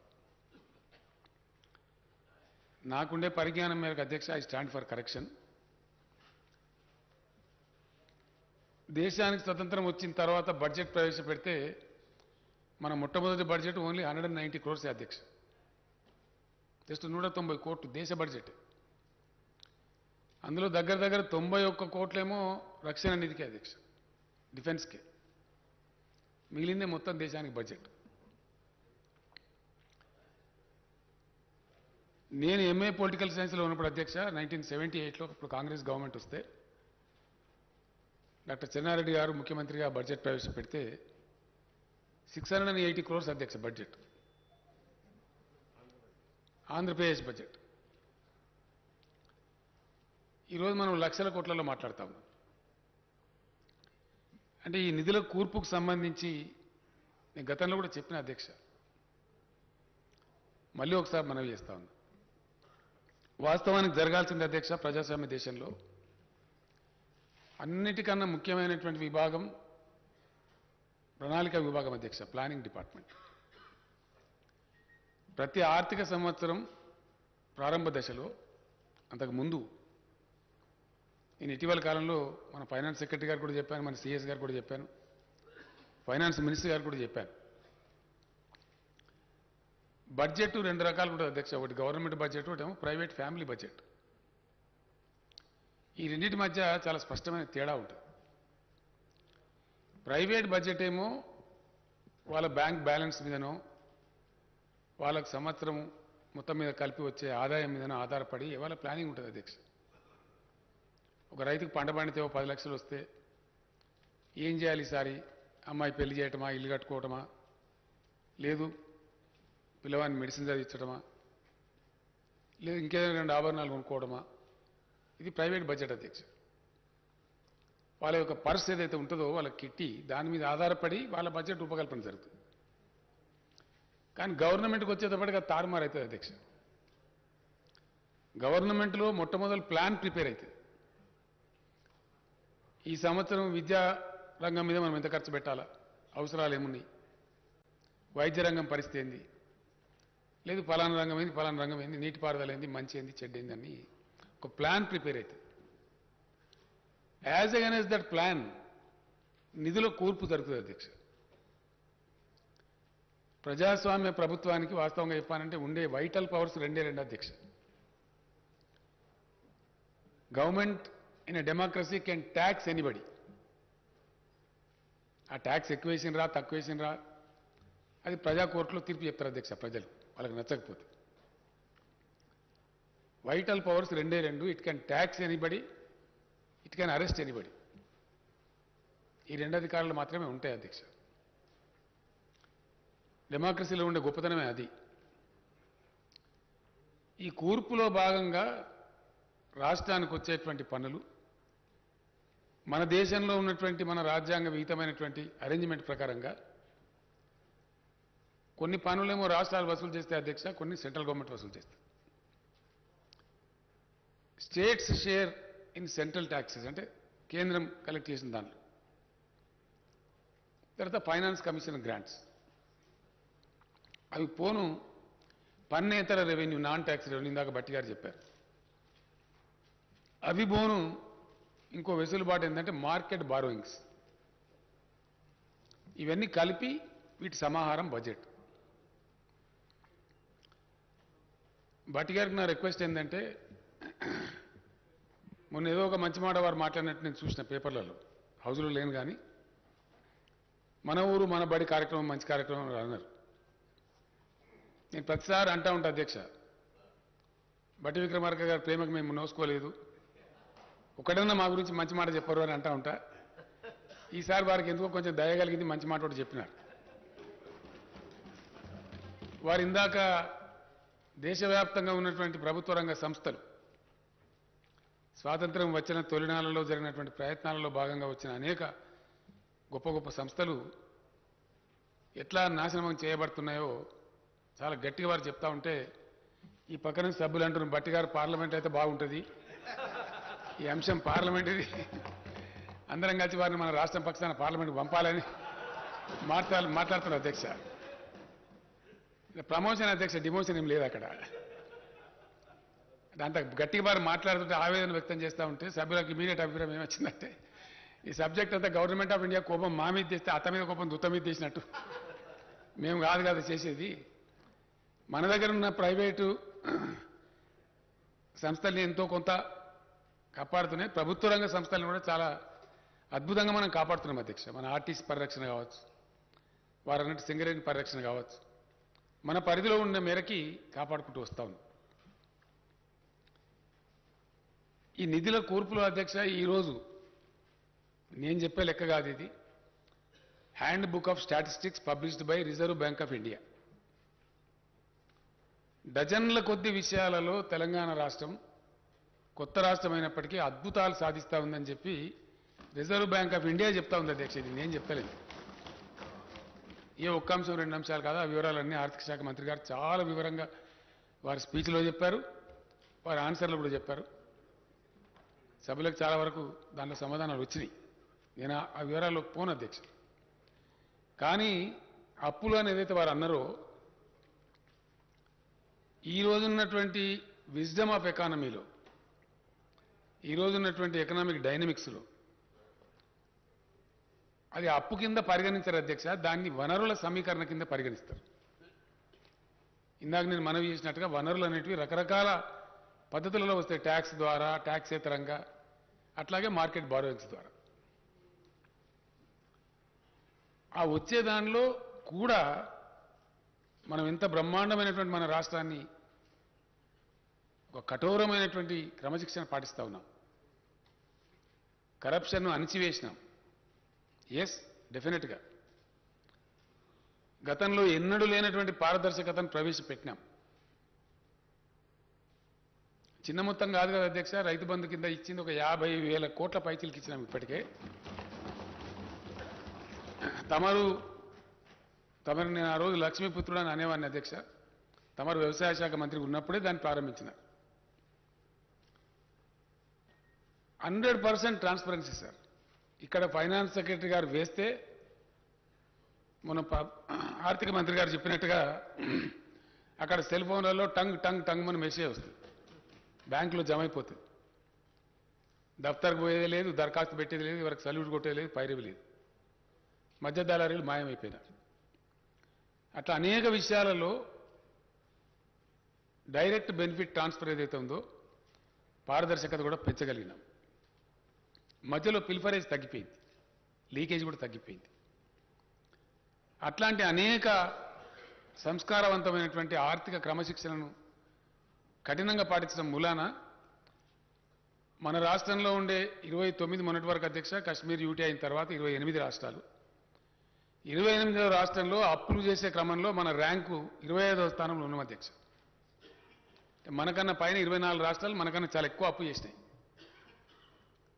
Hour debt percentage to our GSDP is only 23% అధ్యక్ష. 40% పైన ఉన్న వాళ్ళు ఉన్నారు, 35 ఉన్నారు. కాంగ్రెస్ పార్టీ పరిపాలించే రాజస్థాన్ కూడా మనకన్నా ఎక్కువనే ఉంది. పంజాబ్ చాలా ఎక్కువలో ఉంది. ఇతర రాష్ట్రాలు సరే సార్. 25th ప్లేస్లో మనం ఉన్నామంటేనే మనం చాలా తక్కువ అప్పులు చేస్తున్నామని అర్థం అధ్యక్ష. అప్పుల వల్ల మనకు వచ్చే ప్రమాదం ఏమి లేదు. దాని గురించి బట్టి విక్రమార్క గారు అస్సలు రంది పెట్టుకునే అవసరం లేదని మనం చేస్తా ఉన్నాం అధ్యక్ష. ఇంకొకటి కూడా ఆశించేది ఏంటంటే, ఇది చాలా ఇంపార్టెంట్ ఎకడమిక్ పాయింట్ అధ్యక్ష. నేను చెప్పేది బడ్జెట్ మీద చర్చ జరిగేటప్పుడు ఒక విషయం తప్పకుండా చర్చ జరగాలి డెఫినెట్గా. ఆ స్థాయి మన సభకు రావాలి అధ్యక్ష. ఇండియాలో ఉన్నటువంటి, మన భారతదేశంలో ఉన్నటువంటి విధానం ప్రకారంగా ఫిస్కల్ పాలసీ, ఆర్థికపరమైనటువంటి అంశాల మీద కంట్రోలు, దేశం యొక్క విత్త విధానాన్ని నిర్ణయించేది కేంద్ర ప్రభుత్వం అధ్యక్ష. నిర్ణయించేది, నిర్వహించేది, నియంత్రించేది కూడా వాళ్ళే. కాబట్టి మనము any state government in India has to be alike government of India, it cannot be unlike. We have to be in the food steps of government of India only.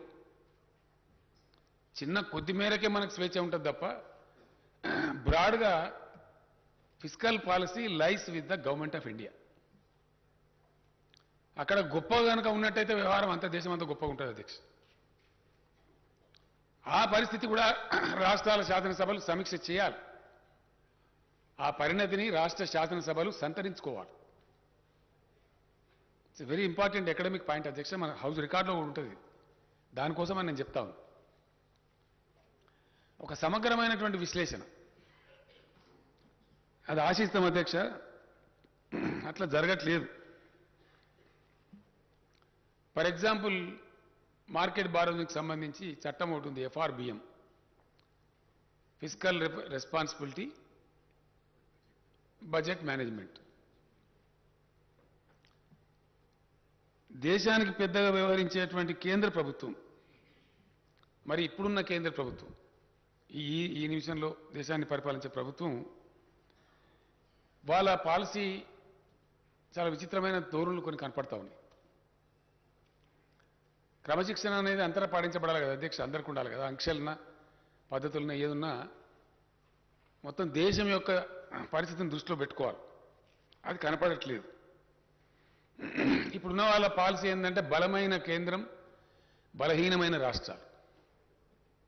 ఇది చాలా ఫెడరల్ సమాఖ్య యొక్క స్ఫూర్తికి విఘాతం కలిగించేటువంటి, అవాంఛితమైనటువంటి, అనారోగ్యమైనటువంటి అప్రజాస్వామిక చర్య అధ్యక్ష. ఇది భవిష్యత్తులో దేశంలో అనేక సమస్యలకు దారి కూడా తీస్తుంది. ఇట్లాగా ఈ పెడధోరణి కనుక కొనసాగితే it's not desirable, definitely not desirable. ఎందుకంటే రాజ్యాంగంలోనే మొట్టమొదటి తొట్టతొలి పేర్లనే ఉంటుంది అధ్యక్ష. భారతదేశం రాష్ట్రాల సమాఖ్య, అది రాజ్యాంగం చెప్పిన మాట. కాబట్టి రాష్ట్రాల ఉనికిని లేకుండా చేస్తాం, రాష్ట్రాలను అణిచిపెడతాం అనేటటువంటి అనేక దుర్మార్గమైన చర్యలు ప్రస్తుత కేంద్ర ప్రభుత్వం చేపడతా ఉంది, చేస్తూ ఉంది. ఎఫ్ఆర్బిఎం ఉంది అధ్యక్ష. ఎఫ్ఆర్బిఎం ఇంకో మాట కూడా ఇక్కడ చెప్పాలి.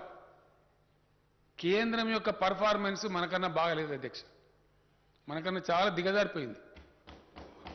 డెఫినెట్గా అందులో అనుమానం కూడా అవసరం లేదు. ఎందుకంటే గణాంకాలు అధ్యక్ష, ఇట్లా దాచిపెట్టేది కూడా ఏం లేదు, ఇలా దాచగలిగింది కూడా ఏం లేదు.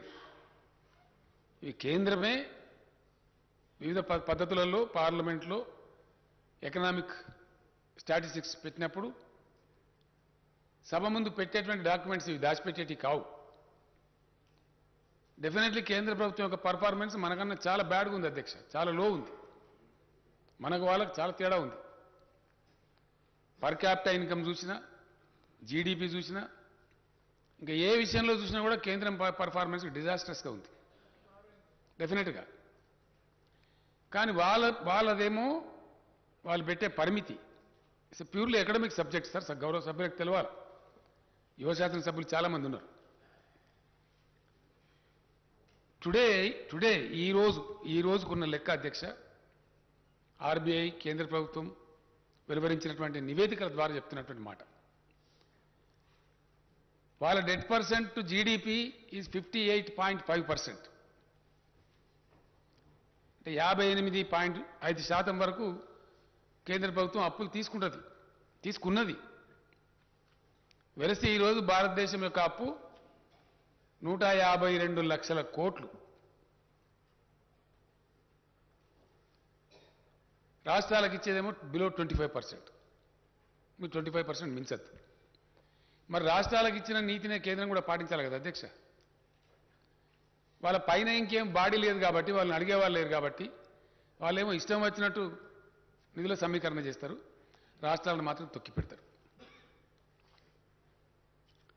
అంతవరకే ఆగుంటే బాగుండేది. ఇప్పుడున్న కేంద్ర ప్రభుత్వం ఫెడరల్ స్ఫూర్తిని చాలా భయంకరంగా దెబ్బతీస్తూ ఉంది. ఫర్ ఎగ్జాంపుల్ అధ్యక్ష, మొన్న నేను వనపర్తి జిల్లాలో నూతన కలెక్టరేట్ ప్రారంభోత్సవానికి పోయిన అధ్యక్ష. మన వ్యవసాయ శాఖ మంత్రి గారు తీసుకెళ్తే అక్కడ పోయినాం.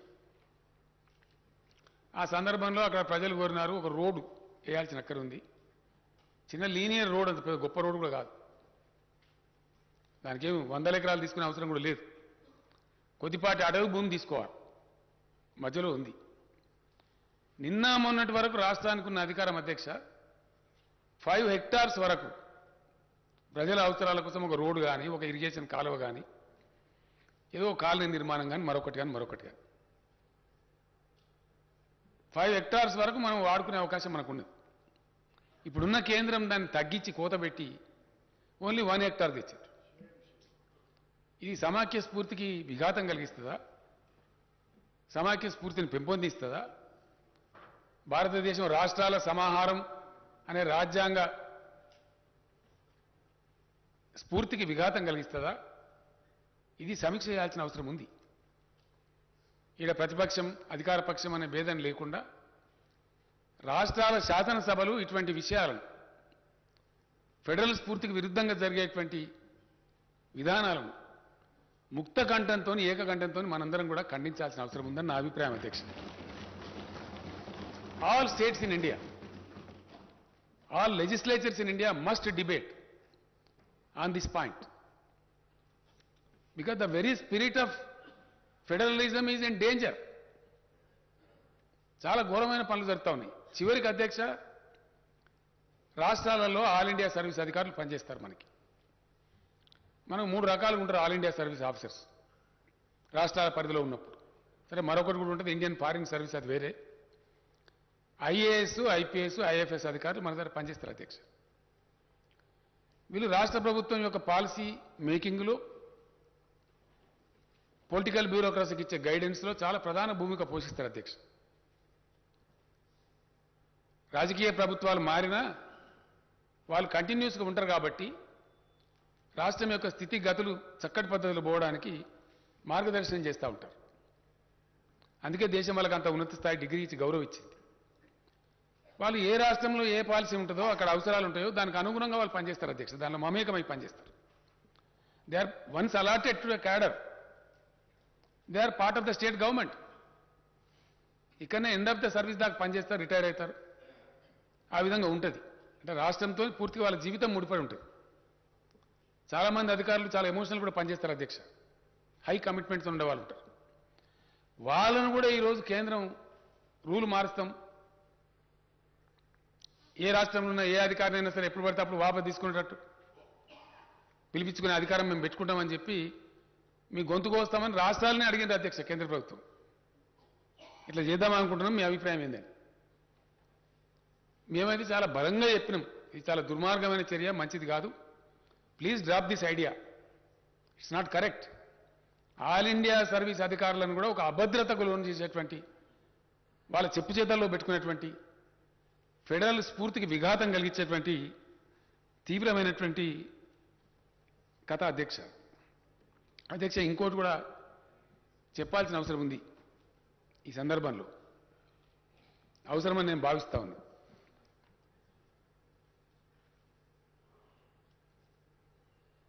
Budget is a public fund అధ్యక్ష. Budget definitely public fund. And politics is much beyond votes and seats. ఎంతసేపు ఓట్లు లెక్క పెట్టుకోవడం, సీట్లు ఎన్నెచ్చి లెక్క పెట్టుకోవడం, అది మాత్రమే రాజకీయం కాదు అధ్యక్ష. అంతకే పరిమితమైతే అది అరాచకం అవుతుంది, రాజకీయం కాదు. It's much beyond seats and votes. కానీ ఈ మధ్య దురదృష్టం, చాలామంది పిగ్మీలు ఇందులో దూరిపోయి అవగాహన లేమితోని, అసహజమైనటువంటి పెడధోరణులతోని ప్రజాస్వామ్య స్ఫూర్తికి చాలా పెద్ద భయంకరమైనటువంటి విఘాతం తెచ్చే పనులు చేస్తూ ఉన్నారు. వాళ్ళ నోళ్ళకు మొక్కాలి. అనేకమైనటువంటి జాడ్యాలు ప్రబలగొట్టి చక్కగా పంచి ప్రేమపూర్వకంగా ఉన్న ఈ దేశంలో విషబీజాలు నాటుతూ ఉన్నారు. Which is not correct at all, not in the country at all. తాత్కాలికంగా కొంతమందికి రాక్షసానందం కలిగించవచ్చు, కానీ లాంగ్ రన్లో ప్రపంచానికే మార్గదర్శకంగా ఉంటూ భిన్నత్వంలో ఏకత్వాన్ని ప్రదర్శిస్తూ ముందుకు సాగుతున్నటువంటి భారత సమాజం యొక్క ఔన్నత్యాన్ని దారుణంగా దెబ్బతీసే చర్య అధ్యక్ష. నేను సందర్భంలో మనం మనవి చేయడం జరిగింది. డెఫినెట్లీ ఎవరు అవునన్నా కాదన్నా అధ్యక్ష, మన రాష్ట్రం కాకపోయినప్పటికీ ఉన్నది ఉన్నట్టుగా మాట్లాడానంటే, today in India Bengaluru city is the Silicon Valley of India. IT రంగంలో ఎంతమంది అధ్యక్ష, అక్కడ అనేక రాష్ట్ర ప్రభుత్వాలు, అనేక మంది ముఖ్యమంత్రులు, అనేక మంది ప్రధాన కార్యదర్శులు, అనేక మంది ఆల్ ఇండియా సర్వీస్ అధికారులు అనేక దశాబ్దాల పాటు కొనసాగించిన కృషి వల్ల అక్కడ సుమారు 30 లక్షల మంది పొట్టబోసుకుంటారు అధ్యక్ష ఐటీలో, బెంగళూరులో. వాళ్ళ తర్వాత రెండవ స్థానంలో మనం ఉన్నాం ఈరోజు ఇండియాలో. 3 లక్షల కోట్ల పైచీలకు సాఫ్ట్వేర్ ఎగుమతులు బెంగళూరు నుంచి జరిగితే సుమారు 1,50,000 కోట్ల దరిదాపుల వాళ్ళలో 50% మన 148 అధ్యక్ష, నాకు తెలిసి లేటెస్ట్ ఫిగర్. సుమారు 1,50,000 కోట్ల సాఫ్ట్వేర్ ఎక్స్పోర్ట్ మన హైదరాబాద్ నుంచి జరుగుతుంది. చిన్నతనంలో నేను బేగంపేట ఎయిర్పోర్టు మా స్కూల్ ఎక్స్కర్షన్లో వస్తే అధ్యక్ష 3 గంటలు నిల్చుంటే ఒక విమానం వచ్చింది అధ్యక్ష.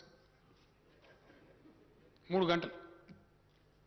Today our Shamshabad airport handles about 589 aircrafts a day.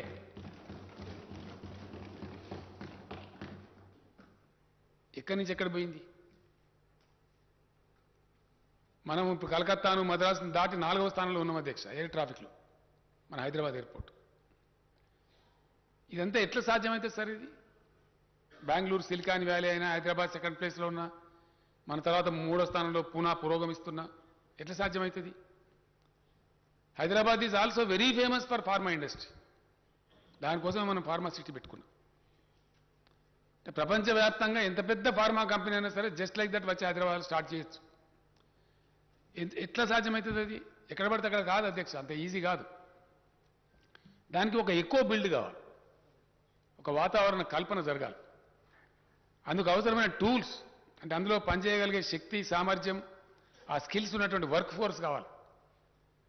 నేను వచ్చి హైదరాబాద్లో రేపు ఒక ఫార్మా ఇండస్ట్రీ 10,000 కోట్లు పెట్టుబడి పెడతా అంటే Hyderabad can easily adopt that. కారణం ఏంటంటే ఇక్కడ ఎక్కువ ఉంది, అందులో అందరు పనిచేస్తారు అధ్యక్ష. అందులో పలానా వాళ్ళు పనిచేస్తారు పలానా వాళ్ళు చేయరని లేదు. బెంగళూరులో ఐటీ ఇండస్ట్రీ ఉందన్నా మన హైదరాబాద్లో ఐటీ ఇండస్ట్రీ ఉందన్నా మన దేశం వాళ్ళు కదా అధ్యక్ష, అనేక దేశాల వాళ్ళు పనిచేస్తూ ఉంటారు ఇక్కడ. నేను చెప్పే 580 ఎయిర్ క్రాఫ్ట్లలో అనేక మంది వాళ్ళు వచ్చిపోతూ ఉంటారు, ప్రతిరోజు వచ్చిపోతూ ఉంటారు. కార్యకలాపాలు వ్యాపారం కాబట్టి, ప్రపంచ వ్యాప్తానికి సంబంధించిన విషయం కాబట్టి చిన్న చిన్న మత కలహాలు పెట్టి ఇంకో కలహాలు పెట్టి ప్రజలను విడదీసి ప్రజలను ఒకళ్ళ మీద ఒకళ్ళని పడేసి తన్నేస్తే బెంగళూరులో విమానం దిగితే ఆడ కర్ఫ్యూ ఉంటుందట. హిజాబ్ పంచాయతీ, హిజాబ్ అదేందో హిజాబ్ పంచాయతీ. ప్రజలు దొరుకునే ఆహారం అధ్యక్ష, బట్టలు ఒక ఆయన షర్ట్ వేసుకుంటాడు, ఒక ఆయన వాస్కోట్ వేసుకుంటాడు, ఒక ఆయన ధోతి కట్టుకుంటాడు, ఒక ఆయన షేర్వాణి. మనకి ఎవరు దాంతో గవర్నమెంట్కి ఏం సంబంధం అధ్యక్ష? నాకు అర్థం కాదు. అది ఒక అంశంలాగా చిత్రీకరించి ఇంత సంకుచితమైనటువంటి విధానంలో వ్యవహారం చేస్తే ఈ దేశం ఎక్కడికి పోతుంది? ఏం జరుగుతుంది? What will happen? హైదరాబాద్లో బాగుంటుందట వాతావరణం, ఆడ ఫార్మా పరిశ్రమ పెట్టుకోవచ్చు, ఆడ పోల్ట్రీ ఇండస్ట్రీ పెట్టుకోవచ్చు, అక్కడ ఐటీ పరిశ్రమ పెట్టుకోవచ్చు అంటే వాడు వస్తాడు. కానీ ఎయిర్పోర్ట్లో దిగంగానే వాళ్ళు డామ్మని కత్తులు పట్టి పొడుచుకుంటారట, కర్ఫ్యూ ఉంటుందట, 144 సెక్షన్ ఉంటుంది. ఎవడు వస్తారు అధ్యక్ష? ఈ బిల్డ్ అయినటువంటి ఎక్కువ ఏదైతే ఉందో ఇది ధ్వంసం అయితే లక్షలాది మంది యువకుల భవిష్యత్తు అగమ్యగోచరం అవుతుంది అధ్యక్ష ఈ దేశంలో. కాబోతా ఉన్నది ఈ దేశంలో. I'm very sorry to say, with all the pain I'm telling this. ఇది పూర్తి స్థాయిలో పెడదోరిని. ఏ రకంగా కూడా ఈ దేశానికి మంచిది కాదు, ఎవరికి కూడా మంచిది కాదు. ఇక్కడెక్కడోళ్ళు వస్తారు అధ్యక్ష, హైదరాబాద్ వచ్చి ఇంత పొట్టబోసుకోవచ్చు, బతకచ్చు, ఏదో పని దొరుకుతుంది ఆశతో వస్తారు. ఇవాళ 11 రాష్ట్రాల వాళ్ళు వచ్చి మన దగ్గర పొట్టబోసుకుంటున్నారు అధ్యక్ష. అనేక రకాల మన హైదరాబాద్ రియల్ ఎస్టేట్లో, హౌస్ బిల్డింగ్ ఇండస్ట్రీలో కావచ్చు, మన ఫార్మా సిటీ, మన ఫార్మా కంపెనీలలో కావచ్చు, మన ఐటీ కంపెనీలలో కావచ్చు, దేశం నలుమూల నుంచి వస్తారు, విదేశాల నుంచి వస్తారు. ఈ ఎక్కువ బిల్డ్ అయ్యేటువంటి వాతావరణం ఎంతవరకు మంచిది? దయచేసి ఈ దేశ యువత, ఈ రాష్ట్ర యువత ఈ విషయంలో ఈ ఉన్మాదుల చర్యలు ఎక్కడి తీసుకుపోతాయి ఈ దేశాన్ని?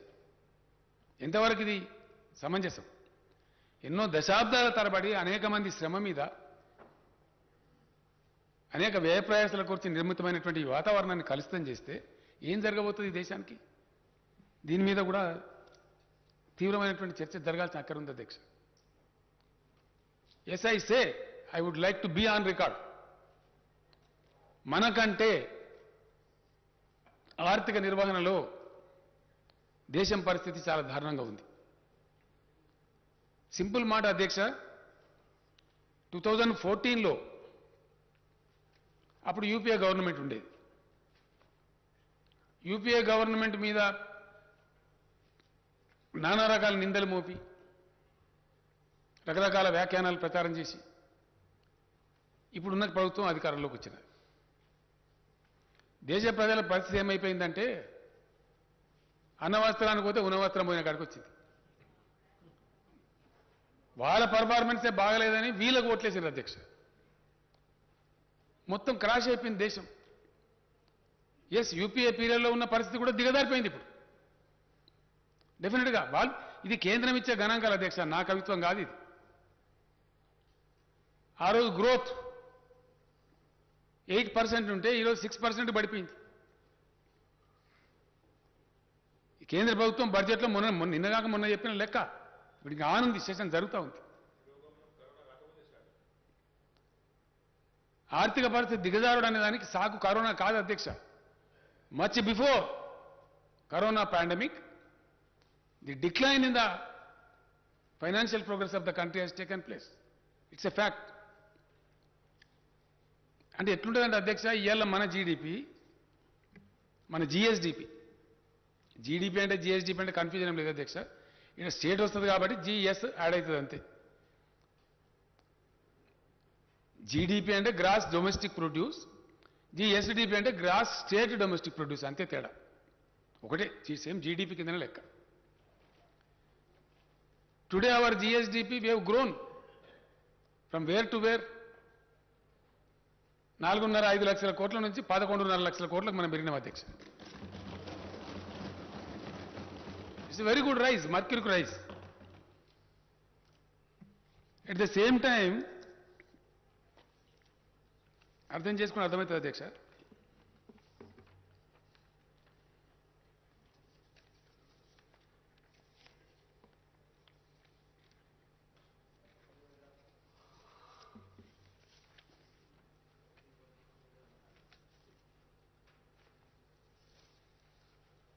తలసరి ఆదాయం అధ్యక్ష ఎట్లా ఉంటుంది తేడా అంటే, తెలంగాణ పర్ఫామ్ చేసిన స్థాయిలో కేంద్రం పర్ఫామ్ చేసి ఉంటే, సింపుల్ అర్థమెటిక్స్ సార్, దీనిలో పెద్ద అంకెల గారడి కూడా లేదు, చాలా సింపుల్ అర్థమెటిక్స్ ఇది. మన జీడిపి, మన జిఎస్డిపి ఈరోజు తెలంగాణ స్థాయిలో కనుక కేంద్రం పనిచేసి ఉంటే 11.5 లక్షల కోట్లు కాదు అధ్యక్ష, 14.3 లక్షల కోట్లు ఉండాలి. కానీ 11.5 కాడ ఆగిపోయినాం. ఏం కారణం? మనం చేసిన స్థాయిలో కేంద్రం పర్ఫార్మెన్స్ లేదు కాబట్టి, సంపద సమకూరాలి మనకు కూడా అంటే కేంద్రం కూడా బాగా పర్ఫామ్ చేయాలి అధ్యక్ష, సైమల్టేనియస్గా రెండు పర్ఫామ్ చేయాలి. అక్కడ లేదు అధ్యక్ష. 5 లక్షల కోట్ల నుండి మనమేమో 11.55 లక్షల కోట్లకు మనం పెరిగినాం అధ్యక్ష. ప్రతి సంవత్సరం 1 లక్ష కోట్ల సంపద మనం పెంచుకుంటూ పోతున్నాం. ఇదే సమయంలో 7 సంవత్సరాల కాలంలో దేశం యొక్క జీడిపి 124 లక్షల కోట్ల నుంచి 236 లక్షల కోట్లకు పెరిగింది అధ్యక్ష. అంటే భారతదేశ వృద్ధి రేటు కంటే తెలంగాణ వృద్ధి రేటు 38.7% ఎక్కువ అధ్యక్ష.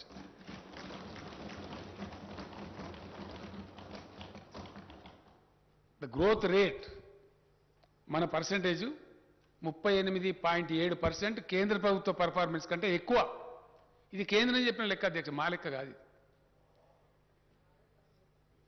అంటే ఇంకో 3 లక్షల కోట్ల రూపాయల సంపద మనకు సమకూరాల్సింది కూరకుండా పోయింది కేంద్రం యొక్క నాన్ పర్ఫార్మెన్స్ వల్ల, కేంద్రం యొక్క అసమర్థ ఆర్థిక విధానాల వల్ల. It's a fact on record అధ్యక్ష. ఇంకో పక్క $5 ట్రిలియన్ ఎకానమీ